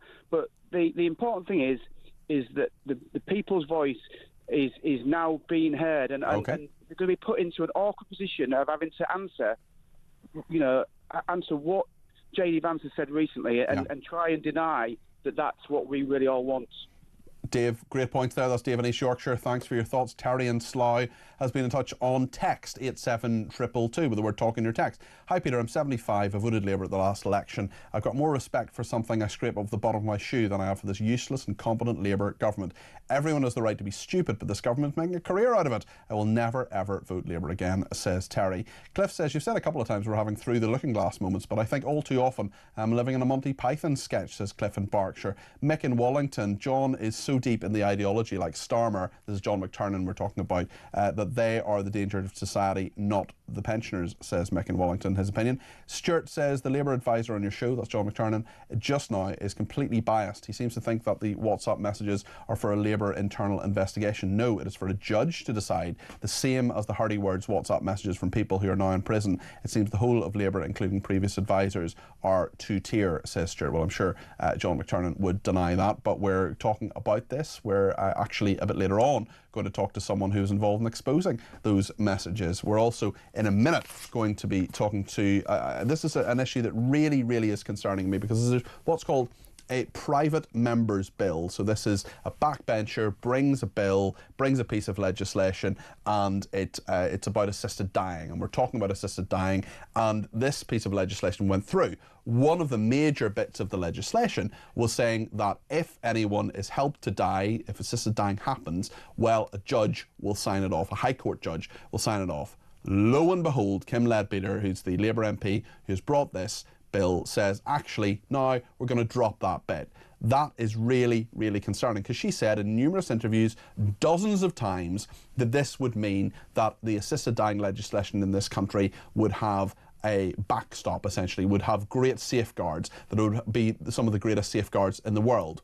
Well, what I want to do in just a couple of minutes' time is talk to a woman called Alicia Duncan. Now, her mother had an assisted death in Canada on mental health grounds. The slippery slope is a real thing in this legislation. We've already seen a major concession, a major change from Kim Leadbeater, and I want to talk to Alicia Duncan about what has happened in Canada, because I fear the same thing could happen in this country. I want people to have autonomy, I want people to be able to be sensible in all of this, but I do have real concerns about assisted dying legislation, so we'll be getting the view from Canada in just a minute here on Talk. Stay tuned.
Across the UK, on DAB+, on YouTube, on your mobile, and on your side. This is Talk. We're getting a huge amount of audience reaction to all our stories this evening. I just want to thank every single person who has rung in, texted in. We'll get more of that reaction in just a few minutes' time. Also want to say hello to Miriam in Wigan, who is listening. And very interested, I know, in our next discussion, because Kim Leadbeater, who is the Labour MP, as I mentioned just before the break, she's sort of put something of an asteroid really into this debate about assisted dying. It's been knocked off course to such a degree that we know that previously the promise was that a High Court judge would sign things off, that if this legislation on assisted dying were to go through, a High Court judge would say, look, this is what's happening, this is okay, this is right and proper. And there are other countries in the world, including Canada, that have assisted dying. And I want to tell you the story now of Donna Duncan. She was a 61-year-old psychiatric nurse from Canada. She experienced a decline in her health and mental state after a minor car accident caused a concussion, leading to depression, paranoia and self-starvation. She wasn't terminally ill, but she was approved for Canada's Medical Assistance in Dying programme due to her malnourished state. Now, this is something that is a huge, huge decision, but what happened is that Donna's longtime GP actually refused to authorise the euthanasia, but the procedure was approved by the programme's head and a nurse practitioner with a second assessment done on the phone. Shocking that this can happen. We need to be really, really careful about what happens in this country. We can't just like an ostrich throw our head in the sand. We need to make sure that we do this correctly, if we do it at all. And I'm very glad that Alicia Duncan, who is Donna's daughter, is with me now. Alicia, this has been a real battle for you. I can't imagine what you've been through. Just tell me about the weeks and months leading up to your mother's assisted suicide. Hi, thanks so much for having me. The months leading up to my mom's passing was really tough. We were in COVID lockdown at the time, and so there was quite a bit of isolation and limited availability to see her. And it wasn't until about 3 months before her passing that we actually realized how serious her health concerns were. Most of our communication during COVID had been through text messages via her common law partner, as she was unable to look at screens due to the symptoms of her post-concussion syndrome. And so it was at that time we noticed an extreme amount of weight loss, and the doctors were unable to find a physical reasoning for this. They had ruled everything from cancer to HIV out, and my sister and I began to speculate at that time it might be psychosomatic. She was very paranoid. She was wearing her clothes inside out, and there was just an intense amount of isolation, and so we worried about depression as well, which we now know, based on her medical record, she was clinically depressed and refusing treatment from her GP. Sorry, go ahead. No, I was going to say what happened the last week before her passing, we found out via a text message from her common law partner that my mom had applied for medical assistance in dying, and we thought it was a sick joke. My mom wasn't terminal. She hadn't received any sort of diagnosis or treatment for her, her weight loss, yes. And we wanted her to go to the hospital if this was in fact her body unable to absorb food, then we wanted her to have a feeding tube or some sort of intervention, and she refused and told us that she was going to die in 48 hours. That's when my sister and I went to the police. The police told us that because the paperwork was in order, we had to get an order from a judge. So that's what we did. We went to the provincial court, we applied for an emergency hearing, and we were granted a warrant for her arrest under the Mental Health Act. Because her So you essentially wanted your mother to be sectioned at this point? Absolutely, absolutely. We were granted that right. We had enough evidence to show that her mental health should be in question. She was so devastated that her May appointment was postponed. She attempted to take her own life. And at that point, she was actually put into the psychiatric unit for a 48-hour hold. 48 hours later, she was assessed again as per our law. She was released, and 4 hours later, we received a text message from her common law partner to let us know that she was dead. That is just an astonishing story, and us here in the, first of all, I'm so sorry that you went through that. I really, it's just horrendous, and good for you for speaking up on this and being fearless in doing so, Alicia. I really appreciate you coming on the programme today. In the UK, I'm sure you've been following this. We are talking about this. We're talking about whether to do some form of assisted dying. Given your incredibly painful experience, what is your message to legislators and indeed to our viewers and listeners who are thinking about this issue here in the UK today, Alicia? I think the biggest concern is that once this door opens, you don't get to decide who walks through. And I think we can look at Canada as an example of exactly what not to do. We were promised in 2016, when it was legalized here in Canada, that this would just be for terminal conditions for people suffering at end of life. Which is what we're being told now. Exactly. And what happens is that once you legalize something, it opens the door for this to be challenged. So in 2021 in Canada, it was challenged in court saying that I am not terminal, but I do have a condition that is irremediable and I find it to be intolerable to me. So think about something like multiple sclerosis. And so they argued that it was their right to also be allowed access to this, and our law was expanded. Now we are having this horrific experience where we are now facing another track where it's going to be legalized in 2017 for people with mental illness alone to access this. So I guess the argument is that someone with a mental illness is suffering just as much as someone with an intolerable condition, physical condition, and they should also be allowed these rights. And now we're also looking at expanding this to mature minors up to the age of 12. And again, it just keeps rolling, and this is the slippery slope that we keep talking about. It's interesting here in the UK, we've had a big change this week, I'm sure you've seen it, in regard to the High Court judge and the safeguards, the backstop essentially that has been proposed, and many members of Parliament here in the UK have U-turned and have decided that actually they're not going to support this. So I think it's on a bit of a knife edge in regard to what is actually going to happen. We've also had the MP who is behind all this, Kim Leadbeater. She says she can't rule out patients choosing assisted dying to save money on care as well, if they know they're going at the original intention saying that there is 6 months to live, that people might just decide. And in fact, I interviewed a man last week a couple of weeks ago about this in regard to saying saving money on care. I mean, as you say, the slippery slope, the kind of arguments that people will have. Your mother's example there, I think, is a really strong warning, actually, to where this can lead, and you're sounding a big warning to us here in the UK, Alicia. I mean, absolutely. I think what happens is that there is no way to rule out coercion. And I know my mom absolutely felt like a burden. She told us multiple times in the week leading up to her death that she felt like a burden, which was not the case, but that was her feelings on this. And it's around half of people that actually access medical assistance in dying in Canada for track 2, so that's non-terminal. They actually cite loneliness and feeling like a burden as their reasoning for wanting this. And it's so shocking to me that before this is even legalized in the UK, that they're already bending and changing the laws. And I think that should be a really big warning. Just this past week, actually, in the UK, it was brought to my attention that a veteran was offered assisted dying in the UK. And this isn't even legal yet. Yeah.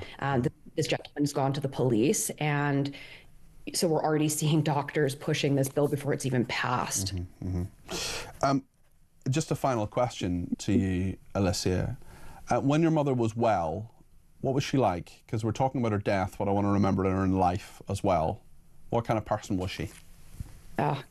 My mom was magic. I think that's like the best way to describe her. She had this twinkle in her eye all the time, and she was playful and childish in the best way. She was my best friend. We traveled the world together. She, loved rainbows and butterflies, and she was just a very, very happy person. She brought light into the room wherever she came. She devoted her entire life to helping people with mental illness. And I know that she would be so proud of what we're doing right now. And we're really trying to just protect vulnerable people like her. And that's how my mom spent her entire life, just helping others. I have absolutely no doubt she would be incredibly proud of you. Alicia, thank you very much for speaking to me today. That's Alicia Duncan, who was the daughter of a 61-year-old psychiatric nurse from Canada, Donna Duncan, who died through assisted dying. It's a really, really worrying tale. And I think we do need to talk about this. We do need to have a proper discussion. Jane has been in touch on this and says this is assisted dying bill was always going to be troublesome. As something is so sensitive, it is being rushed. But my issue is how the Prime Minister promised Esther Ranson he would do it. On John McTernan, the other issue, one of the major issues we're talking about today on JD Vance, the Vice President, has made the speech. We'll take some more calls on that in a second. Tony says that former Labour advisor, that's John McTernan, you had on, said he wasn't going to condemn those Labour MPs' comments in that WhatsApp group for comments said when emotions were running high. What about the people who were put in prison or threatened with prison when they put comments of a similar vein on the internet during the summer? Well, that's a very interesting point as well. We will talk about that more actually a little bit later on, because there's a Portsmouth councillor who helped expose this WhatsApp group who's going to be on with us in not too long a time. We'll take your calls, texts and tweets in just a second. You can use the break to give us a ring, 0344 499 1000. Stay with us here on Talk.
No war ends with one side getting everything they want and the other side not getting anything they want. There always is some kind of compromise. So actually, Donald Trump, in his time-honoured fashion, is just sort of stating a kind of truth that let's sit these people around the table, let's hammer out some kind of deal that will stop this awful bloodshed. Hundreds and hundreds of thousands of young men dying in godforsaken places over there in the East.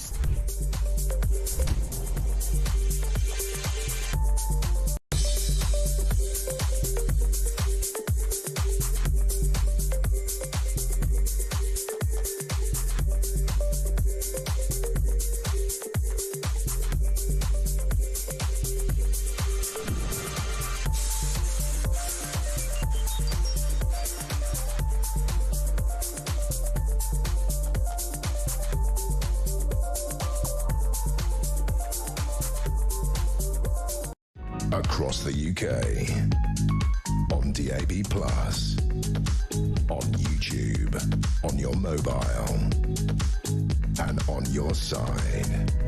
This is Talk. Well, it is time now to find out how you could be in the running for winning £25,000. It's competition time, and we're giving you a chance to win a whopping £25,000. So what do you need to do to get involved? All you have to do is text the word prize to 83338 or you can enter by post. It's as simple as that. Once again, to get involved, just text the word prize to 83338, or you can enter by post. 18 plus, UK excluding NI. Enter by SMS for £2 plus one standard network charge by 11 p.m. on March the 3rd, 2025. Or send your name, email and contact number to £25,000 cash competition, PO Box 3190, Colchester CO2 8GP, to arrive by 5 p.m. on March the 6th, 2025. This is a News Broadcasting Network promotion. Full terms and conditions at talksport.com.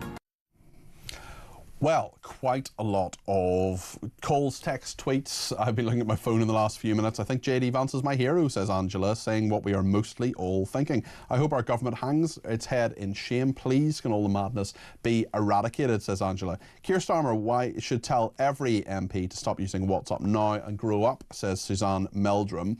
Mike Jackson says being able to smear anyone whose opinions you disagree with as a Nazi has been weaponised by the hard left in order to try to shut down debate. If you call them Marxists in return, they accuse you of starting a culture war. Annie says, thank you, JD Vance. Signed, a grateful UK citizen currently being silenced by a dishonest virtue signalling incompetent authoritarian government. And Mavis Smith says, I agree with JD Vance, thought his speech was spot on. The trouble is those people don't want to hear it. Scared they should be. We've certainly talked about JD Vance a lot, and I want to keep talking about that, but we also had a very, very interesting interview with Alicia there in regard to assisted dying, and that's what Kish in Greater Manchester has given us a ring about. Kish, you're very welcome to the programme. Thank you for dialling 0344 499 1000. What would you like to talk about? Hi, Peter. Hi there. Yeah, it struck a chord, the story, and condolences to Alicia in respect of her loss.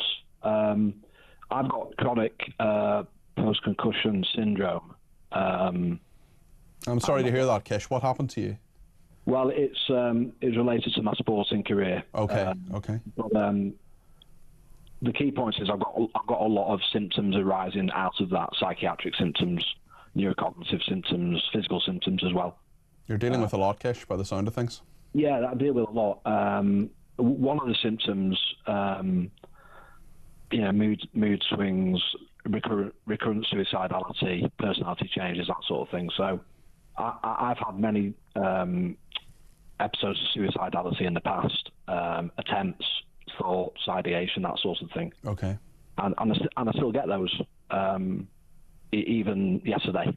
Right, right, okay. So I think the problem with taking away the judicial safeguard is a major problem, because as we're told many times, suicide's a permanent solution to a temporary problem, generally speaking.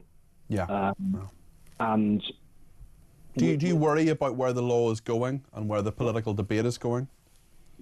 Well, yeah. In terms of this judicial strand, being taken away, that's a concern, because for somebody like myself, if I get it into my head that I'm ready to go because I've got this perceived sense of there being no hope and I'm a burden or whatever, then I'm the sort of person that would get on that track. Yeah. And that's exactly what Alicia was talking about there, Kish. The number of people who say, well, I have loneliness, I feel a burden to the state, I feel a burden to my family. I mean, that is not a reason that people should be allowed to take their own life through assisted dying or assisted suicide. No, it's not, and there's a very good reason why it's not a good reason, because the good days outweigh the bad days. Yeah. So, for me, I can be feeling like that for maybe a day, 2, 3 days, but then it may not come over me again for several months. Yeah. And I might be enjoying my family, my friends, that sort of thing. So that's a real danger, because for there just do have to be safeguards, Kish, as you correctly said. It needs to be done sensibly. Yeah, exactly. If done at all. Yeah, absolutely. Do you support it as a principle, as an idea? Well, I've always been very wary about it, because simply for that reason, which is the opening of other doors from the main door of terminal illness. Yes. And even with terminal illness, you can get people who are diagnosed. For example, you can get people who are diagnosed with motor neuron disease, and actually there was a story the other day where I spoke to the guy. I spoke to a guy in this studio who was diagnosed with motor neuron disease, a wasting disease, told he probably have a year to live. It just wasn't the case. Sorry, Kish, you had a final point to make there. Yeah, no, that was my main point. I mean, I read about that. I didn't watch it, but I read about that, and I thought, I mean, it could have been, that could have been. Well, it could be wrong. Doctors get things wrong. Kish, thank you for sharing your story with us. And if you are affected by anything in the conversation I had with Kish there, you can visit talk.tv/helplines for more. There are loads of different bits of information on there. That's talk.tv/helplines. On John McTernan, a number of people getting in touch. A lot of people saying things I can't read out on the radio. But I am going to read out what Natalia Milchin has been saying, which is simply, I won't be inviting John over for tea, which I think is a very good one. Almost as if Paddington could have written that one. Mark says, John McTernan just said, if you want to pray, then pray in your own home because it's intimidating, or in a place of worship. He said that as well. Does he take the same stance with Muslims praying in Whitehall on Gaza demonstrations, intimidating members of the Jewish community? Well, I mean, I don't know, and I need to ask him, but thank you for that thought. As soon as as you announced he was an advisor to Tony Blair, I knew what his angle on Vance would be, says Dave. On Twitter, Philip says, how can the Ukraine war end when people like Hiro Rudnik, that was the Ukrainian MP we were speaking to a little bit early on, won't even talk to Russia? The reality is Ukraine cannot win this war. The sooner they realise that, the better off they'll be. All those involved need to sit down and talk. Expansive on Twitter says, Tony Blair was the beginning of the total devastation of Britain, so John can just be quiet. Again, I'm paraphrasing.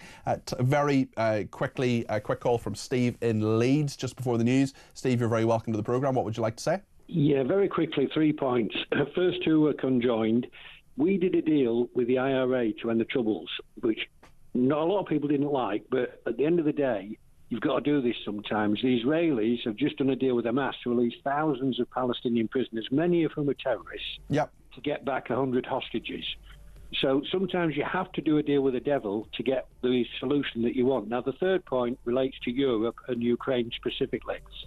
If Ukraine does a deal and gives up territory, what you've got to remember is they've now got a very strong military. So the chances of Russia invading again, because they only invaded because Ukraine, like all of Europe, has a very weak military, and they felt they could get away with it. I don't think it'll happen in the future because Ukraine will have a strong military, put them on the border, and make sure every deal they do is held in place by them, not by the rest of Europe. Perfect points. Very, very interesting and well made, Steve, and also made to time, which allows me about 15 seconds to say that if you, like Steve, want to join us on the programme, you're very welcome. There's a whole other hour before Kevin O'Sullivan comes up, and you can join his programme too by ringing 0344 499 1000. That's the number to ring. There's plenty more to talk about on Talk. Mary Dejevsky is coming up on Ukraine.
across the UK, on DAB+, on YouTube, on your mobile, and on your side.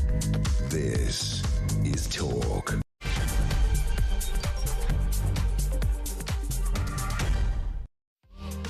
J.D. Vance, the Vice President of the United States, is meeting President Zelensky at the moment in Munich at the security conference, but it's actually remarks he made a little bit earlier on that we're talking about, indeed have been, for 2 hours really, here on Talk Drive. We'll bring you them again just to remind you, maybe you haven't heard them, because it's really astonishing and very interesting and very on point, I think, what J.D. Vance has been saying about free speech in Europe and the real problems with it.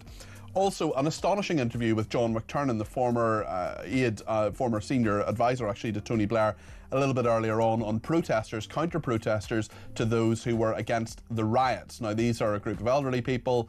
Nobody's suggesting they've done anything wrong, but they basically said there are things to talk about in this country, maybe we should have a conversation. Well, there was a group, a WhatsApp group, another one, involving Labour MPs, involving Labour councillors, and actually, they said those older people were Nazis. That is what they said. I asked John McTernan to condemn it. He didn't. We're going to talk in a second about Ukraine with Mary Dejevsky. She's a foreign affairs columnist at The Independent. She is actually in Berlin at the moment at the Munich Security Conference. We'll talk as well to James Sunderland, the retired Army Colonel and former MP. We'll make sure we get your calls, texts and tweets on the air between now and 7. Kevin O'Sullivan's coming up between 7 and 10, between 7 and 9 in this studio, and then 9 and 10 with What Just Happened. Plenty to talk about. Be sure to give me a ring and let me know your thoughts. 0344 499 1000. Plenty to talk about in the next hour here on Talk. Should say as well that you can text me on 87222 with the word talk in your text. You can tweet me at talkTV, loads of tweets coming in, and you can follow me at Peter Cardwell as well. You can send me a voice note on 0344 499 1000. You can send me a WhatsApp text message on that number as well, or give me a ring. We'll certainly take more calls between now and 7 o'clock. But let me just remind you about earlier, because there was a dramatic moment at the Munich Security Conference when the US Vice President J.D. Vance, he gave a really, really interesting speech about the state of free speech in Europe. I look to Brussels, where EU commissars warn citizens that they intend to shut down social media during times of civil unrest the moment they spot what they've judged to be, quote, hateful content.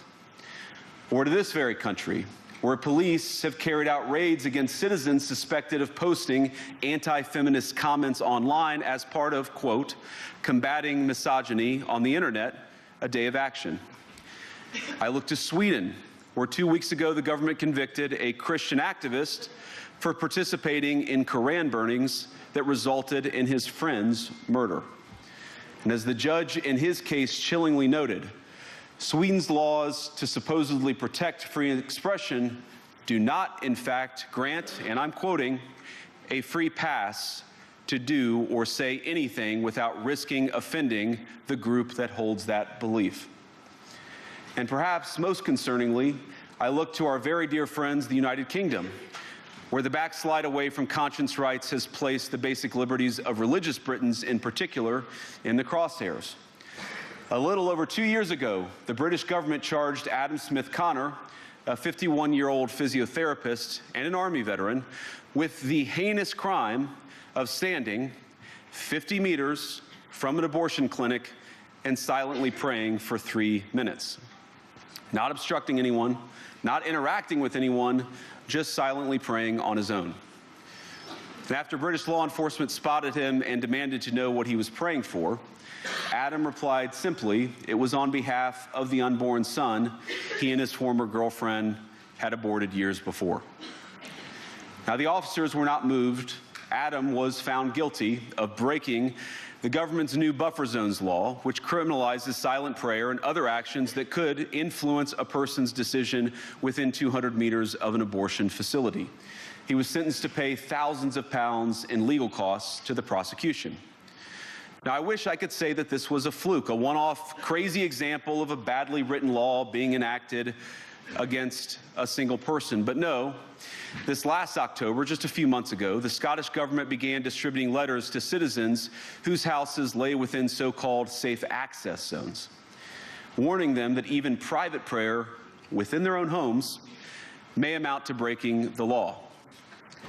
Naturally, the government urged readers to report any fellow citizen suspected guilty of thought crime. In Britain and across Europe, free speech, I fear, is in retreat. J.D. Vance there, the Vice President of the United States. He has been talking at the Munich Security Conference. Let's go to Germany now and speak to Mary Dejevsky. She's foreign affairs columnist at The Independent. We're going to talk to her about Ukraine as well. Mary has been all over the world, but she's a former correspondent in Moscow as well. Mary, great to have you on the programme. What do you make of what J.D. Vance has said, where he said it and why he said it? Well, I think it was an absolutely extraordinary speech. I mean, I was watching it live on the feed. I'm not in Munich. But it was greeted with absolute consternation in the hall. You saw some of the cameras panning on the people who were listening. That was not a speech that was really tailored to this audience. And I think they really, really didn't know what to make of it. There was a lot of commentary in the German media afterwards saying that this was a huge missed opportunity for the Vice President. They said that he'd been expected to talk about the latest moves on Ukraine, and that he had, as it were, a captive audience to present the American position, and he really didn't touch that. He talked about free speech. But of course, it struck me as it was a very American speech. I'm not sure how much, both because of the very negative reaction, but also because I think he was almost speaking a language that Europeans find quite difficult to understand. And his talk of free speech was very much in I would say it was in quite American terms, but the directness of what he said. He also, by the way, attacked the European annulling of the Romanian elections, and he condemned that twice. And he was really saying, I think, that the Europeans are taking a view on what he would regard as unfree speech, which is rather different from the one that he takes and the one that presumably President Trump takes. I want to talk about Ukraine in a second, but let me just, there's been an awful lot, almost universal, not entirely universal, but almost universal welcome for what J.D. Vance has said. Barry says, J.D. Vance is my new hero. Joanna in Salisbury says, hi Cardi P. Actually, that's about something else. Barry has said that J.D. Vance is his hero. We've had an awful lot of other people in touch about this as well. And Mary, I just want to play another little clip. This is about immigration and what J.D. Vance has been saying. No voter on this continent went to the ballot box to open the floodgates to millions of unvetted immigrants. But you know what they did vote for? In England, they voted for Brexit, and agree or disagree, they voted for it. And more all over Europe, they're voting for political leaders who promise to put an end to out-of-control migration. Now, I happen to agree with a lot of these concerns, but you don't have to agree with me. I just think that people care about their homes, they care about their dreams, they care about their safety and their capacity to provide for themselves and their children. And they're smart. I just want to put the points to you, not just from J.D. Vance, Mary, but actually from another Mary who's been in touch from County Down, who says, has anyone pointed out that the wave of Middle East refugees that flooded across Europe and continues to land on our shores in small boats began with the US and its allies, including the UK, unleashing war on countries in that region? Vance has some neck. Even the recent and disgraceful, abrupt, chaotic US withdrawal from Afghanistan created yet more refugees who are at genuine risk from the Taliban. Europe needs to reply thus, Mr. Vice President, the call is coming from inside the House. I wonder what you make of both what J.D. Vance has said and what our viewer has said there, Mary. Well, I think that the viewer has a very good point. Yes, what are essentially the failed wars that were led by the United States have created, as one of the after effects, including the chaos, immediate chaos in the particular countries concerned, it has also spurred waves of refugees and asylum seekers. So, I think that point is not contestable. There are 2 points that I would make in response to Vance's speech. The first one on migration is that this obviously strikes a chord across Europe, including in the European Union, where the whole migration thing is almost as sensitive as it is in the UK. And in Germany, of all places, which goes to vote in just over a week's time, where migration and asylum seekers is going to be a gigantic issue, and where there's been the latest attack with a car being driven into a crowd in Munich, which was by an Afghan who'd been legally settled in Germany. So that is certainly something to say. But I still feel that in the register that J.D. Vance was speaking, he would have, it is a very American register. And I'm not sure how well, obviously you've had very favourable feedback immediately from viewers, and I think it will have a direct message, but it also is, it's couched in a very American way, in very American terms. I'm not sure how far this will go. Should he perhaps have used the opportunity not to talk about that, but in your view, Mary, do you think actually presenting the case for what Trump wants to do about Ukraine might have been the time, the space, the captive audience in order to do that? I think that was certainly what the audience was expecting, and it was certainly what the German media criticised afterwards for him not doing, because they said, he's the most senior American representative at Munich. He's got a completely captive audience in terms of the absolute elite of the military defence security from all over Europe. Sitting, waiting to see what he had to say. And what he had to say, really, while it applied to Europe, it didn't really apply to that particular audience. What do you think of Trump's plan, Mary? Largely, I agree with it. I think that there are obviously very, very harsh truths there.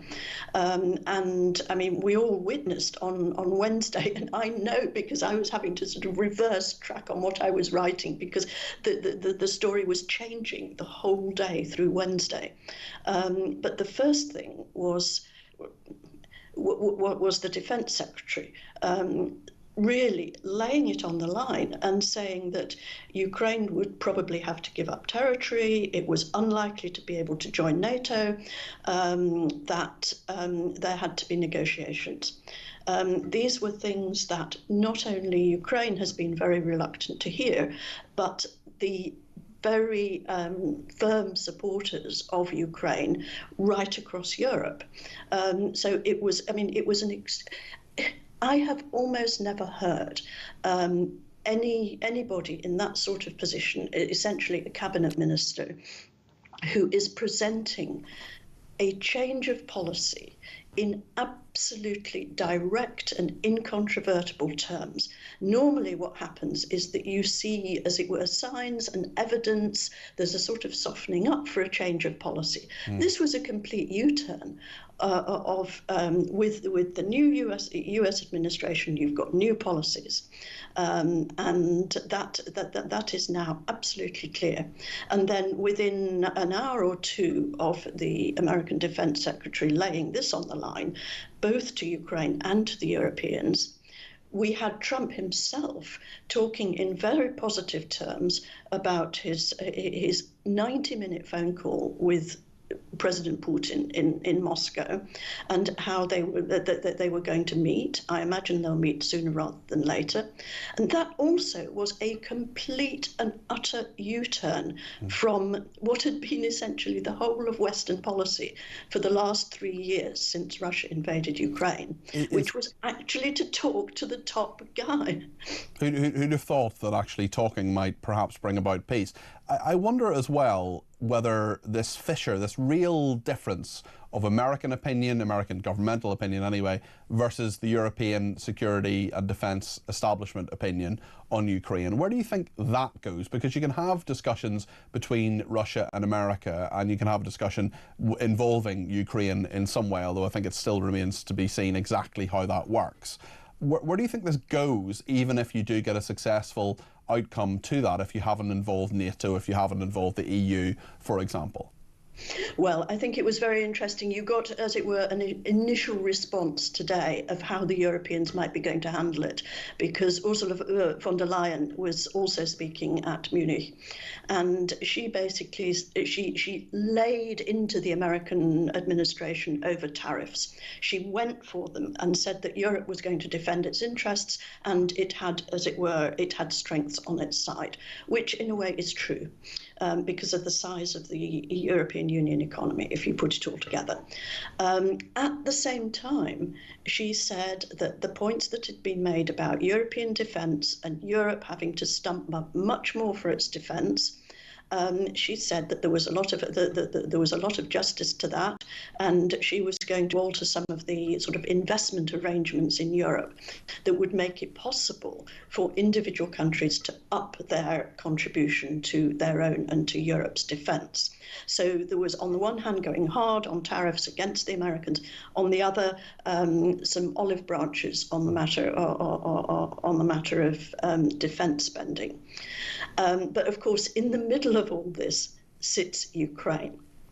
And we've had Zelensky here, or at least in Germany, in Munich today, again putting the points that he's made since his conversation with President Trump, where he's said, nothing about Ukraine without Ukraine, which is the sort of mantra that's going across Europe. How Ukraine has to be not just sort of a party to the agreement, but it's got to be involved in everything from the very beginning. I can see that. Obviously, if any agreement is going to stick, then Ukraine has to sign up to it, and that's what Zelensky is essentially saying. But as to what those terms will be and who will actually decide what the initial terms are that are presented to Zelensky, I think that's a different matter, and that puts a lot of the Europeans, possibly not the French and the Germans, who have been quietly really on the side of approaching the Russians and wanting to hold some talks, at least to facilitate talks between Russia and Ukraine.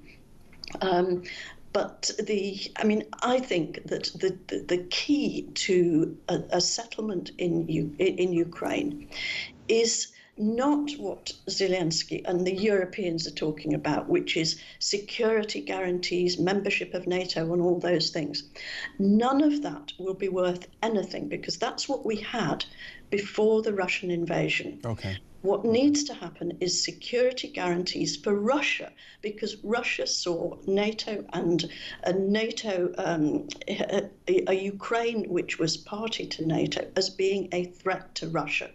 And there's a sort of coda to what what was in Trump's conversation with Putin, which only came out a little bit later, which is that Trump wants to have talks with the Russians and with the Chinese about nuclear agreements. He wants to go back to the old arms control agenda of basically of the 1980s. And that's something that Putin is really, really wanting as well, because he saw the way that many of those agreements were dismantled, mainly by the Americans in the early 2000s. That is one of the reasons why Russia feels so insecure. And if we have that as part of an agreement, it has to be. Ukraine is an aspect of that agreement. What may come out is something much, much bigger. Yeah, but perhaps not all of it as well. Yes, Mary, very, very interesting. I always learn something when I speak to Mary Jajewski, who is the Foreign Affairs columnist at The Independent. Thank you for that. We'll talk on this subject as well with James Sunderland, retired Army Colonel, former MP. He'll be with us in just a second. But just before we go to a little break, just let me read out a couple of messages here. Martin says, JD Vance is talking common sense like normal people. He's talking my language. He's absolutely correct. And Peter has been in touch, says, yes, you're correct. The root cause of most of these refugees was American and UK intervention. In foreign states, we bombed, murdered, destroyed and overthrew. What now do we actually expect? Trump won on non-intervention. Let's hope he sticks to it. And Joanna in Salisbury says, hi, Cardi P. I was always for assisted dying. I was prepared to take my father to Dignitas, despite the fact I would have gone to prison at the time. My father didn't get the death he wanted. If I had the vote on what I've heard in the last few weeks, only given a few short hours for debate, it would be a no. Lots more opinions coming your way in the next 40 minutes before Kevin O'Sullivan. Stay with us here on Talk.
I would suggest no appeals, but all right, 8 times. And she was told, well, look, you're never going to make it. So what she did, you won't believe this, what she did, she joined a Nigerian terrorist group. What is it, Boko Haram? No, they're called the Indigenous People of Biafra. That was my second guess. Yeah. They're a separatist group. She Right. joined them in 2017 because although they're a prescribed banned group in Nigeria, they're not banned here.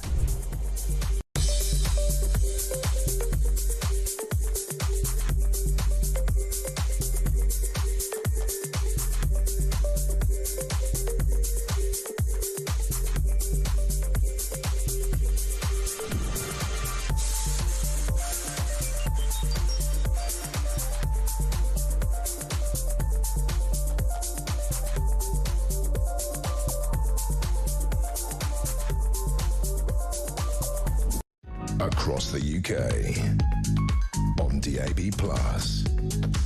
on YouTube, on your mobile, and on your side. This is Talk. James Sunderland is a retired Army colonel and also a former Conservative MP. James, great to have you on the programme. We're talking about Ukraine. We're talking about what J.D. Vance talked about or indeed didn't talk about at the Munich Security Conference. I want to ask you about Trump's plan in a second, but do you think it's right that J.D. Vance spoke about free speech, for example, rather than laying out what his and Donald Trump's plan really is for Ukraine? It's extraordinary because, of course, J.D. Vance and all of those in the Trump administration are clearly setting out this much more overt, transparent approach to US politics. If you look at Trump's last administration, there was a huge gulf between the rhetoric that he was saying and the action that he was taking. I suspect that part of his strategy now is to narrow that gap. In other words, to try and bring the rhetoric that he suggests and says much more into deliverable action. What do you make of Trump's plan? Well, it's seismic, isn't it? It's diplomatically, militarily, geographically, militarily seismic. And the reason for that, of course, is this. He's an opportunist. There's a bromance going on between him and Putin. We know that. Trump wants to end the war. Why? Because it's costing the US taxpayer a lot of money. The cost to human life is astronomical. And of course, Trump can see opportunity in what he might get out of Putin, out of Russia as part of the deal. So it's quite exciting, but clearly quite worrying for European security and in particular for Ukrainian security. How should the war end? Because for such a long time it has been financed, of course, by America, by Britain, by Norway, by other countries as well. Rachel Reeves said in the recent budget that we would give £3 billion to Ukraine both this year and indeed every other year until, really indefinitely. And I'm not saying necessarily that we shouldn't give that money, but there are people at home saying, well, actually, there are other priorities here. What would you say to them? And also, I wonder what you think of how this war actually ends, how it will. I mean, most wars end in defeat, but clearly the defeat of Putin, it's happening on some level, but it's certainly not happening entirely convincingly militarily after 3 years. Well, as a purist, the war should, of course, end with the ejection of Russian forces from Ukrainian territory and the return of Crimea to Ukraine as well. But that's not going to happen. So I suspect that there will be a deal done on geographical lines. I suspect that Putin will present that as a victory to the Russian people. The special operation has clearly worked in his mind, even though there's been a huge cost in terms of economy and to his own people. I think 100,000 Russian soldiers killed or seriously wounded is a huge number. This, of course, is not good for Ukraine. Why? Because Ukraine's lost territory. It will split the Ukrainian government. Politicians will have varying views on what should happen. Just very, very briefly, I was speaking to a close contact in Ukraine only this morning, and their morale has been very high until the last 24 hours. And they were saying to me this morning that they have just enough money with the current US contribution to effectively repel the Russian invaders. But if that money goes down, then their ability to repel them goes down as well. And I think there's real nervousness now, both inside Europe and inside Ukraine about the future. Keir Starmer says that he believes Ukraine is on an irreversible path to join NATO. Do you agree with him? You know what, I'm always the first to criticise Keir Starmer. I don't agree with him, but I think actually he's right in this case. I think Keir Starmer has worked very hard, as has NATO and European leaders over the last few years to support Ukraine. Clearly, Article 5 is a guarantee of security for Ukraine if Ukraine becomes a NATO member. And that's also a guarantee against further Russian aggression. What happens if Trump secures this deal with Putin now with no guarantee of Ukrainian membership of NATO? That's a real problem because there's no guarantee, therefore, of Ukrainian security further to the west. What would stop Putin invading Ukraine further to the west once he's regrouped and rearmed and effectively got his supply line sorted out? James, thank you. That's James Sunderland there, who was a colonel in the army, also a former Conservative MP. Thank you to him for his contribution. Kath in Manchester has given me a ring, 0344 499 1000. Kath, you're very welcome to the programme. What would you like to say? Well, firstly, I've got three things to say, actually. First is about these tariffs that Trump has put on. Yeah. Why the hell are all the other nations not turning around and saying, well, actually, I can trade with you. Will you buy something off me? We don't need America, and we don't need American crap, which is all Trump's doing. Second thing I'd like to say... I mean, it's a bit more complex than that, Kath, is it not? I mean, we do need some of their goods. They need some of our goods as well. Why shouldn't we trade with them? I know that, but there are other countries that have these goods. You know, come on, it's a big wide world. Okay. We don't really need all American stuff. Okay. Secondly, I would like to say about Ukraine. Mm-hmm. I think it's absolutely disgusting that he's talking to a commie about Ukraine. NATO wants to get a pair of balls, turn around and say, Ukraine, you're in. America, if you don't like it, please leave. And look after the people. Okay, point number 3. Point number 3 is Gaza. Where the hell does this guy think he is? does he think he is? I'm going to go. This is Trump's plan for a Riviera. He's mad. He's absolutely crackers. What should be happening? I know they're terrorists, but they should be getting Hamas on the table. Has anybody ever talked to these guys? Oh, yeah, they have on numerous occasions. There've been all sorts of peace deals over the years. There've been all sorts of ideas. That's why Gaza has been independent of Israel since 2005, and look what happened.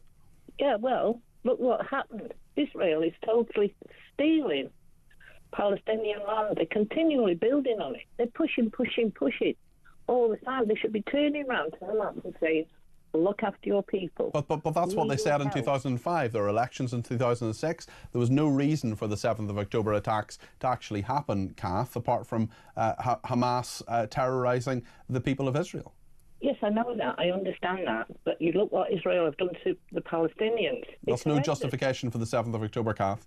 Oh, I'm sorry. What they've done is just horrendous. Do you think that justifies what Hamas terrorists did? Okay, Kath, hold on. Do you think that justifies what Hamas terrorists did on the 7th of October? Raping, burning, murdering people, kidnapping them? They still have 65 hostages? No, you're crossing lines here now. Now, let me speak, all right? Get these people to the table and tell them we are not going to do it. We are going to help. Help is a big word.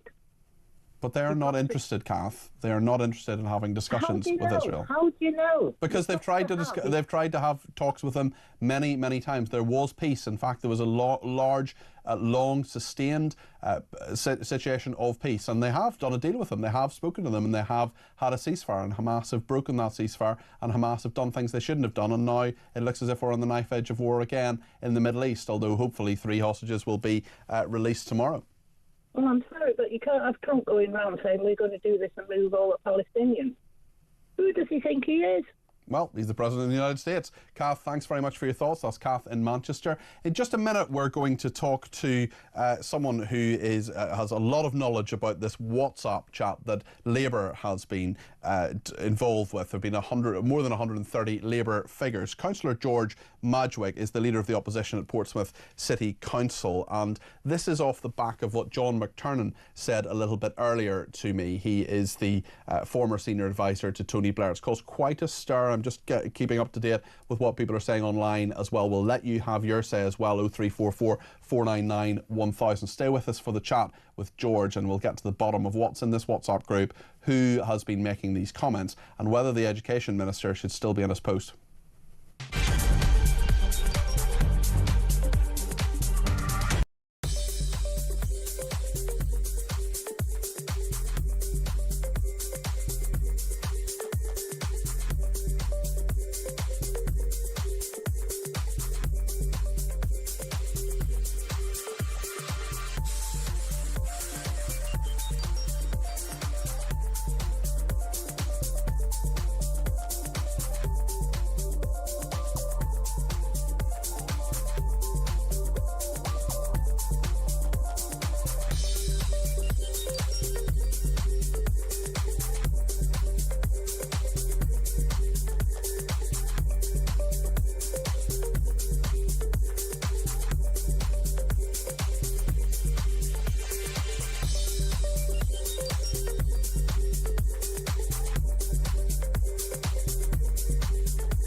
Across the UK, on DAB+, on YouTube, on your mobile, and on your side.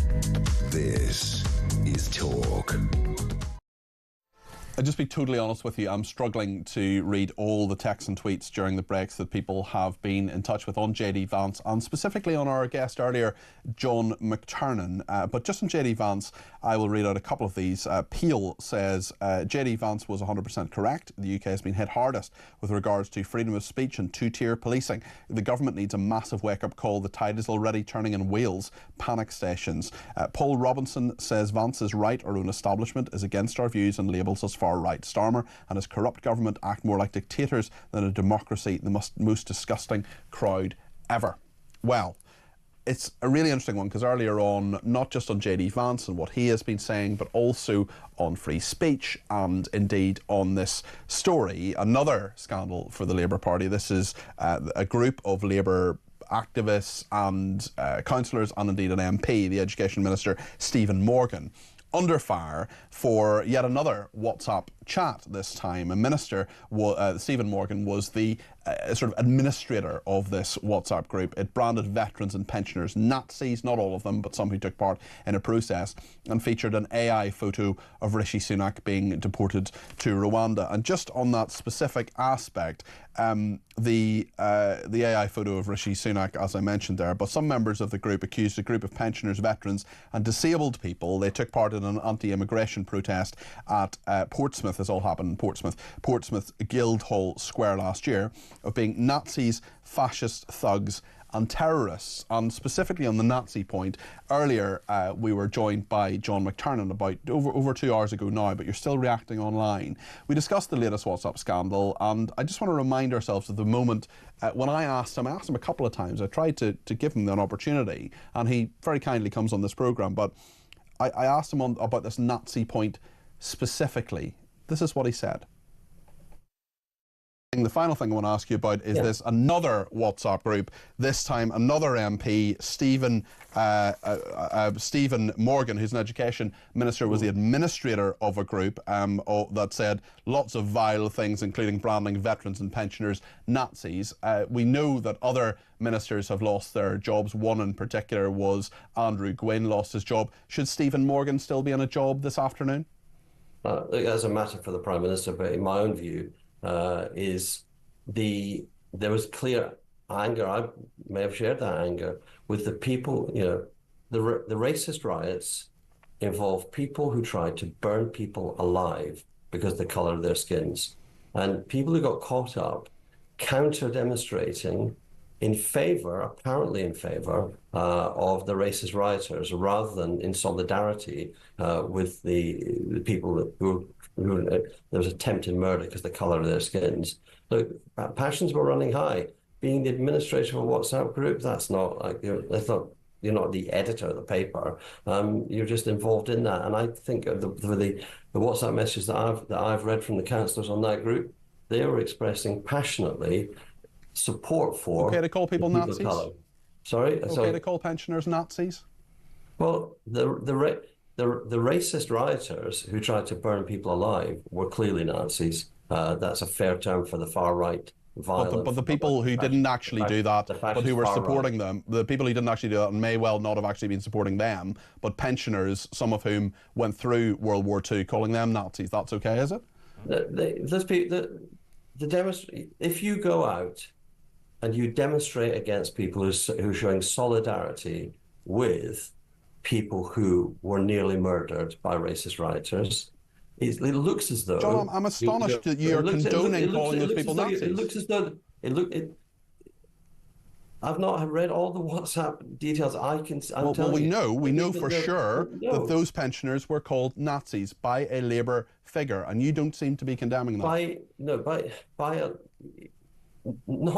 by a Labour minister. So it's okay for a Labour councillor to say that, or for a Labour worker to say that, or a Labour supporter? All of these things are a matter for the Labour Party's disciplinary processes.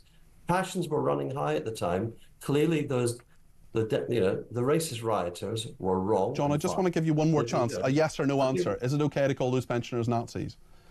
Look, I'm not standing in judgment on those WhatsApp messages. I am. Those WhatsApp messages. Yeah, but I'm not. Very interesting perspective from John McTernan. You've been reacting to it. Let me know your thoughts. 0344 499 1000. Well, I want to talk to Councillor George Madgwick now. He is the leader of the opposition at Portsmouth City Council. George, thank you for joining me this evening. I understand you were behind, or at least had some role in exposing these WhatsApps, and indeed you've read all of them, I think. Just tell us a little bit about what they say, and also give me your reaction to what John McTernan has been saying. Yeah, good evening. I think they were relatively shocking. I was originally handed them by someone that was in that Labour WhatsApp group, one of the members. There were many people, weren't there? 143. 143, which included the 2 MPs, the leader of the City Council, all councillors but one, plus all their campaigners and their main office staff locally, including the people that work for Stephen Morgan as well. And one of the members who wasn't happy with the content of that group decided to try and speak up and decided to give me those screenshots of all those conversations, and the pile was that high, and me and my team went through them, and it was shocking. And a lot of the stuff that come out has not even been reported yet, but it is truly shocking. And I think the interview earlier was so wholly inappropriate, and it often happens with this. I don't like to use the word left-wing agenda, but these kind of people that come on and try to do, well, what about politics? Well, what about these people? We're not talking about these people. We're talking about the people in Portsmouth who nobody was arrested. There was no riots. It didn't exist. It didn't happen. Yeah, give me a sense of this protest, these people who were protesting. This was essentially an anti-immigration protest. These were not rioters. These were not people who were arrested or throwing things at the police. These were people, often veterans, older people, talking about an issue which is of concern to many people. Portsmouth is a historic town with a massive Navy background, and we're all well known for that. And there's a lot of veterans in our city. And our city struggles massively with overcrowding of housing, and we've not got enough housing stock. And there was a protest, a Stand Up to Racism protest going on, and this was about a counter-protest where a load of pensioners, elderly people and veterans turned up to basically, with signs, basically saying veterans should be prioritised for housing. And that's what it was. And in particular, there was an 84-year-old lady that was in a wheelchair with her friends on Zimmer frames, and they were being screamed at in the face, saying Nazi scum and things like that. And it actually brought this 84-year-old lady into tears. And it was terrible and disgusting. And, you know, I know there was a lot of heightened tensions around that time, but I think context is important. And context is in Portsmouth, we had no arrests, we had no riots. It was simply peaceful protesting. And to label these people as Nazis and terrorists, don't forget that word was used as well, terrorists, is appalling. What would you say to John McTernan's contention that emotions were running high and actually perhaps in this group, which was meant to be a private group, people were letting off a bit of steam?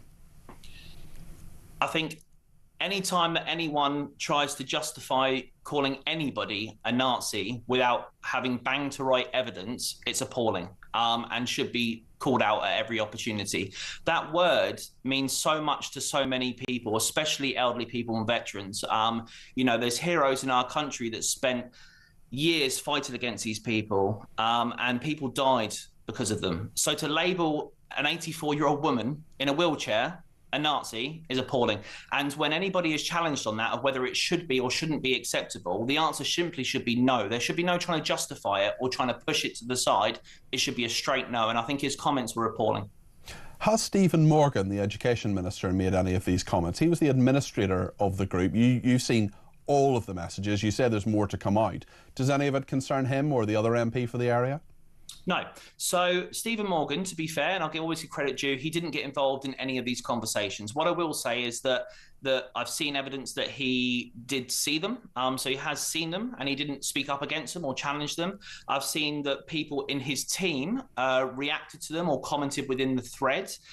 So you would assume that it had been reported back to him. But he was admin of the chat, and I think the buck stops at the top. And I think, you know, in a way, it's his responsibility as admin of the chat to make sure that the content is safe. And I think failing that, you got to remember there were councillors in the chat that did say some questionable things. And if I was an MP and my councillors in my constituency and my campaigners and my office staff were taking part in this, I would have said something a lot sooner personally. And I think that's what he's got to be responsible for. Okay. How he does that, I don't know.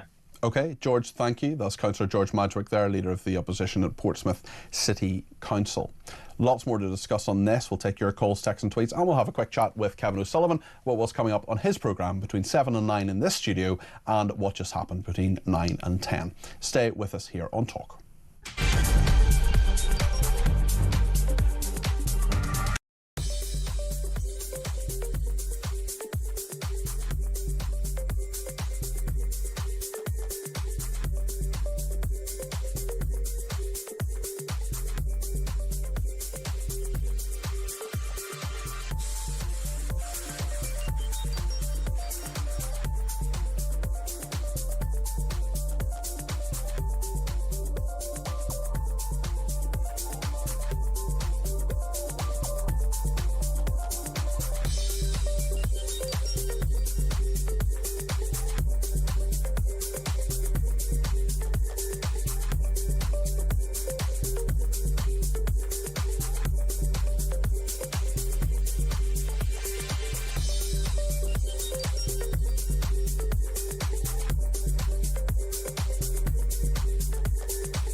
This report from the Children's Society here in Britain yesterday said that 1 in 8 kids who identify as animals also identify as trans or non-binary. Do you recognise that connection?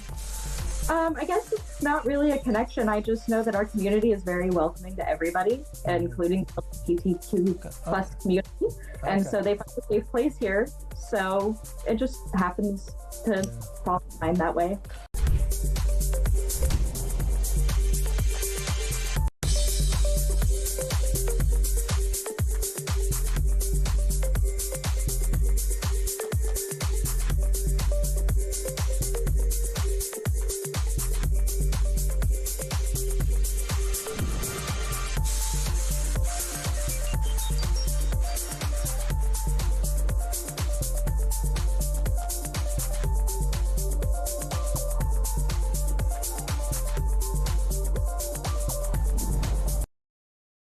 Across the UK, on DAB+, on YouTube, on your mobile, and on your side.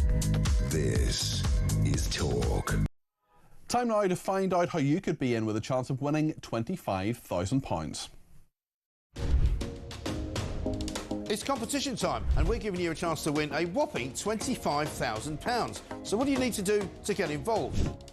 All you have to do is text the word prize to 83338, or you can enter by post. It's as simple as that. Once again, to get involved, just text the word prize to 83338, or you can enter by post. 18 plus, UK excluding NI. Enter by SMS for £2 plus one standard network charge by 11 p.m. on March the 3rd, 2025. Or send your name, email and contact number to £25,000 cash competition, PO Box 3190, Colchester CO2 8GP, to arrive by 5 p.m. on March the 6th, 2025. This is a News Broadcasting Network promotion. Full terms and conditions at talksport.com.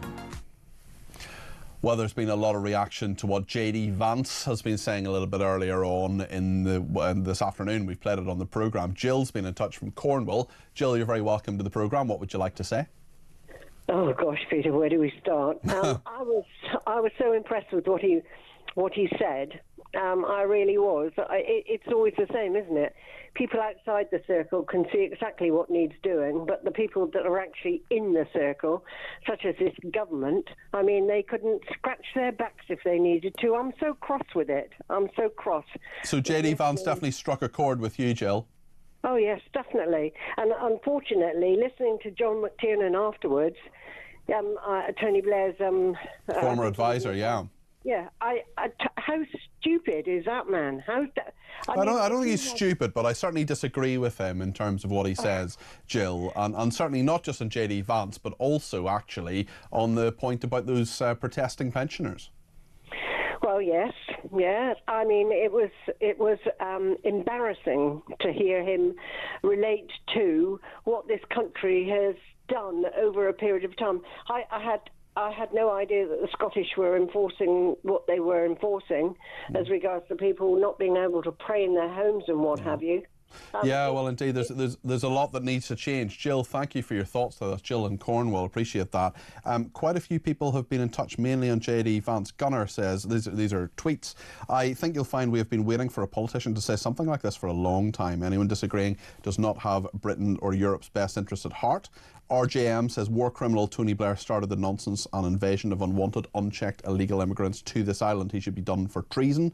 Hugh says very moving interview with Alicia Duncan. We talked certainly about assisted suicide, her mother's assisted suicide. Hugh says she showed such courage and dignity in explaining the circumstances, and as always, Peter, you conveyed much empathy. I find her manner with such people so inspiring and respectful. Thank you, Hugh. Appreciate that. Natalia wants to react to what Kath was saying a little bit earlier on this hour, actually. Dear Kath, respectfully, for all his faults, Trump is Israel's biggest ally and friend. Well, you're someone who doesn't know what they're talking about. An upsetting call, to say the least. Love you, Peter, says Natalia. John says, what has happened to Peter Cardwell? This programme used to be balanced, but tonight everyone you have on has been anti-Trump and warmongers. As you've been looking at X, most viewed are for peace and age with JD Vance on free speech. John, have you been listening to the same programme? I'm not sure. Not sure you have. Thank you to Jane, who says the first act of Rachel Reeves was to take money from pensioners. That's how she will be remembered. John McTiernan, what a joke this man is, says Dawn, finding an excuse for everything Labour do. Why is Peter giving this man airtime? Because we believe in free speech. We want the views of all sorts of different people. The mental gymnastics John is going through to support his team is amazing. He hasn't read the room on anything. Pure ideologue, says this person. Well, let's talk to Chris in Epsom, who has given us a ring about assisted dying. Chris, you're very welcome to the programme. What would you like to say? Hi, Peter. We've spoken before. If you can cast, I know you speak to a lot of people, cast your mind back. I look after my mum, who's bedbound with Parkinson's and dementia. Well, thank you for giving me another ring, Chris. How is your mum? The dementia's getting worse. I have two opposing views on assisted dying. Yes. My father passed away 18 months ago, and his name was Len. He was a very, very proud man. He was very strong, very tough. Worked till he was 85, running the family business. I looked after him for... He worked till he was 85, my goodness. Yeah. Well, he worked longer than that because our business was sewing machines, and he used to get his favourite customers to bring their machines to the home, and he would fix them on the kitchen table with a towel on the table. Goodness me. How my grandfather started the business in the 50s. They don't make them like that anymore. No, they don't. And I looked after him as cancer ate him alive, and I saw the pain gradually get worse. And about 2 weeks before he passed, he was in excruciating pain. I mean, he'd been eaten away from 6'1" to 5'6", yes, and from 12.5 stone to maybe 7 stone. Yeah. And he was in excruciating pain. So your view on assisted dying must have been very heavily informed by that, Chris. Well, 2 weeks before he actually passed, I had a bottle of oral morph because he was on morphine, and I ramped up the acquisition of oral morph, and I had a full bottle. And when my mum was taken Chris, I understand what you're thinking there, but I can't condone that. I mean, that is that is something that a lot of doctors would say you shouldn't have done. No, I didn't. No, listen to me out. I offered it to him because I didn't want him to suffer anymore. Yeah. Because of the pain he was in. Yeah. He wouldn't do it. Yeah. But the reason he wouldn't do it wasn't the pain, was because he thought they would come after me. Right. He wanted to protect you. He wouldn't do that. Yeah. Now I'm left looking, caring for my mother. Mm-hmm. Now, I'm the only other direct member of family that's left. Yeah.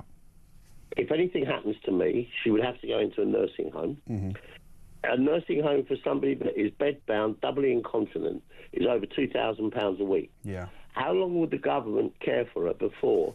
And there is this bit. I'm going to have to talk to Kevin O'Sullivan, Chris. But I tell you what, Chris, would you give me a ring tomorrow, because I want to talk more to you? Would you? I'm on between 10 and 12:30 tomorrow. Would you give me a ring, and I promise you we'll have a proper chat tomorrow. Would that be okay?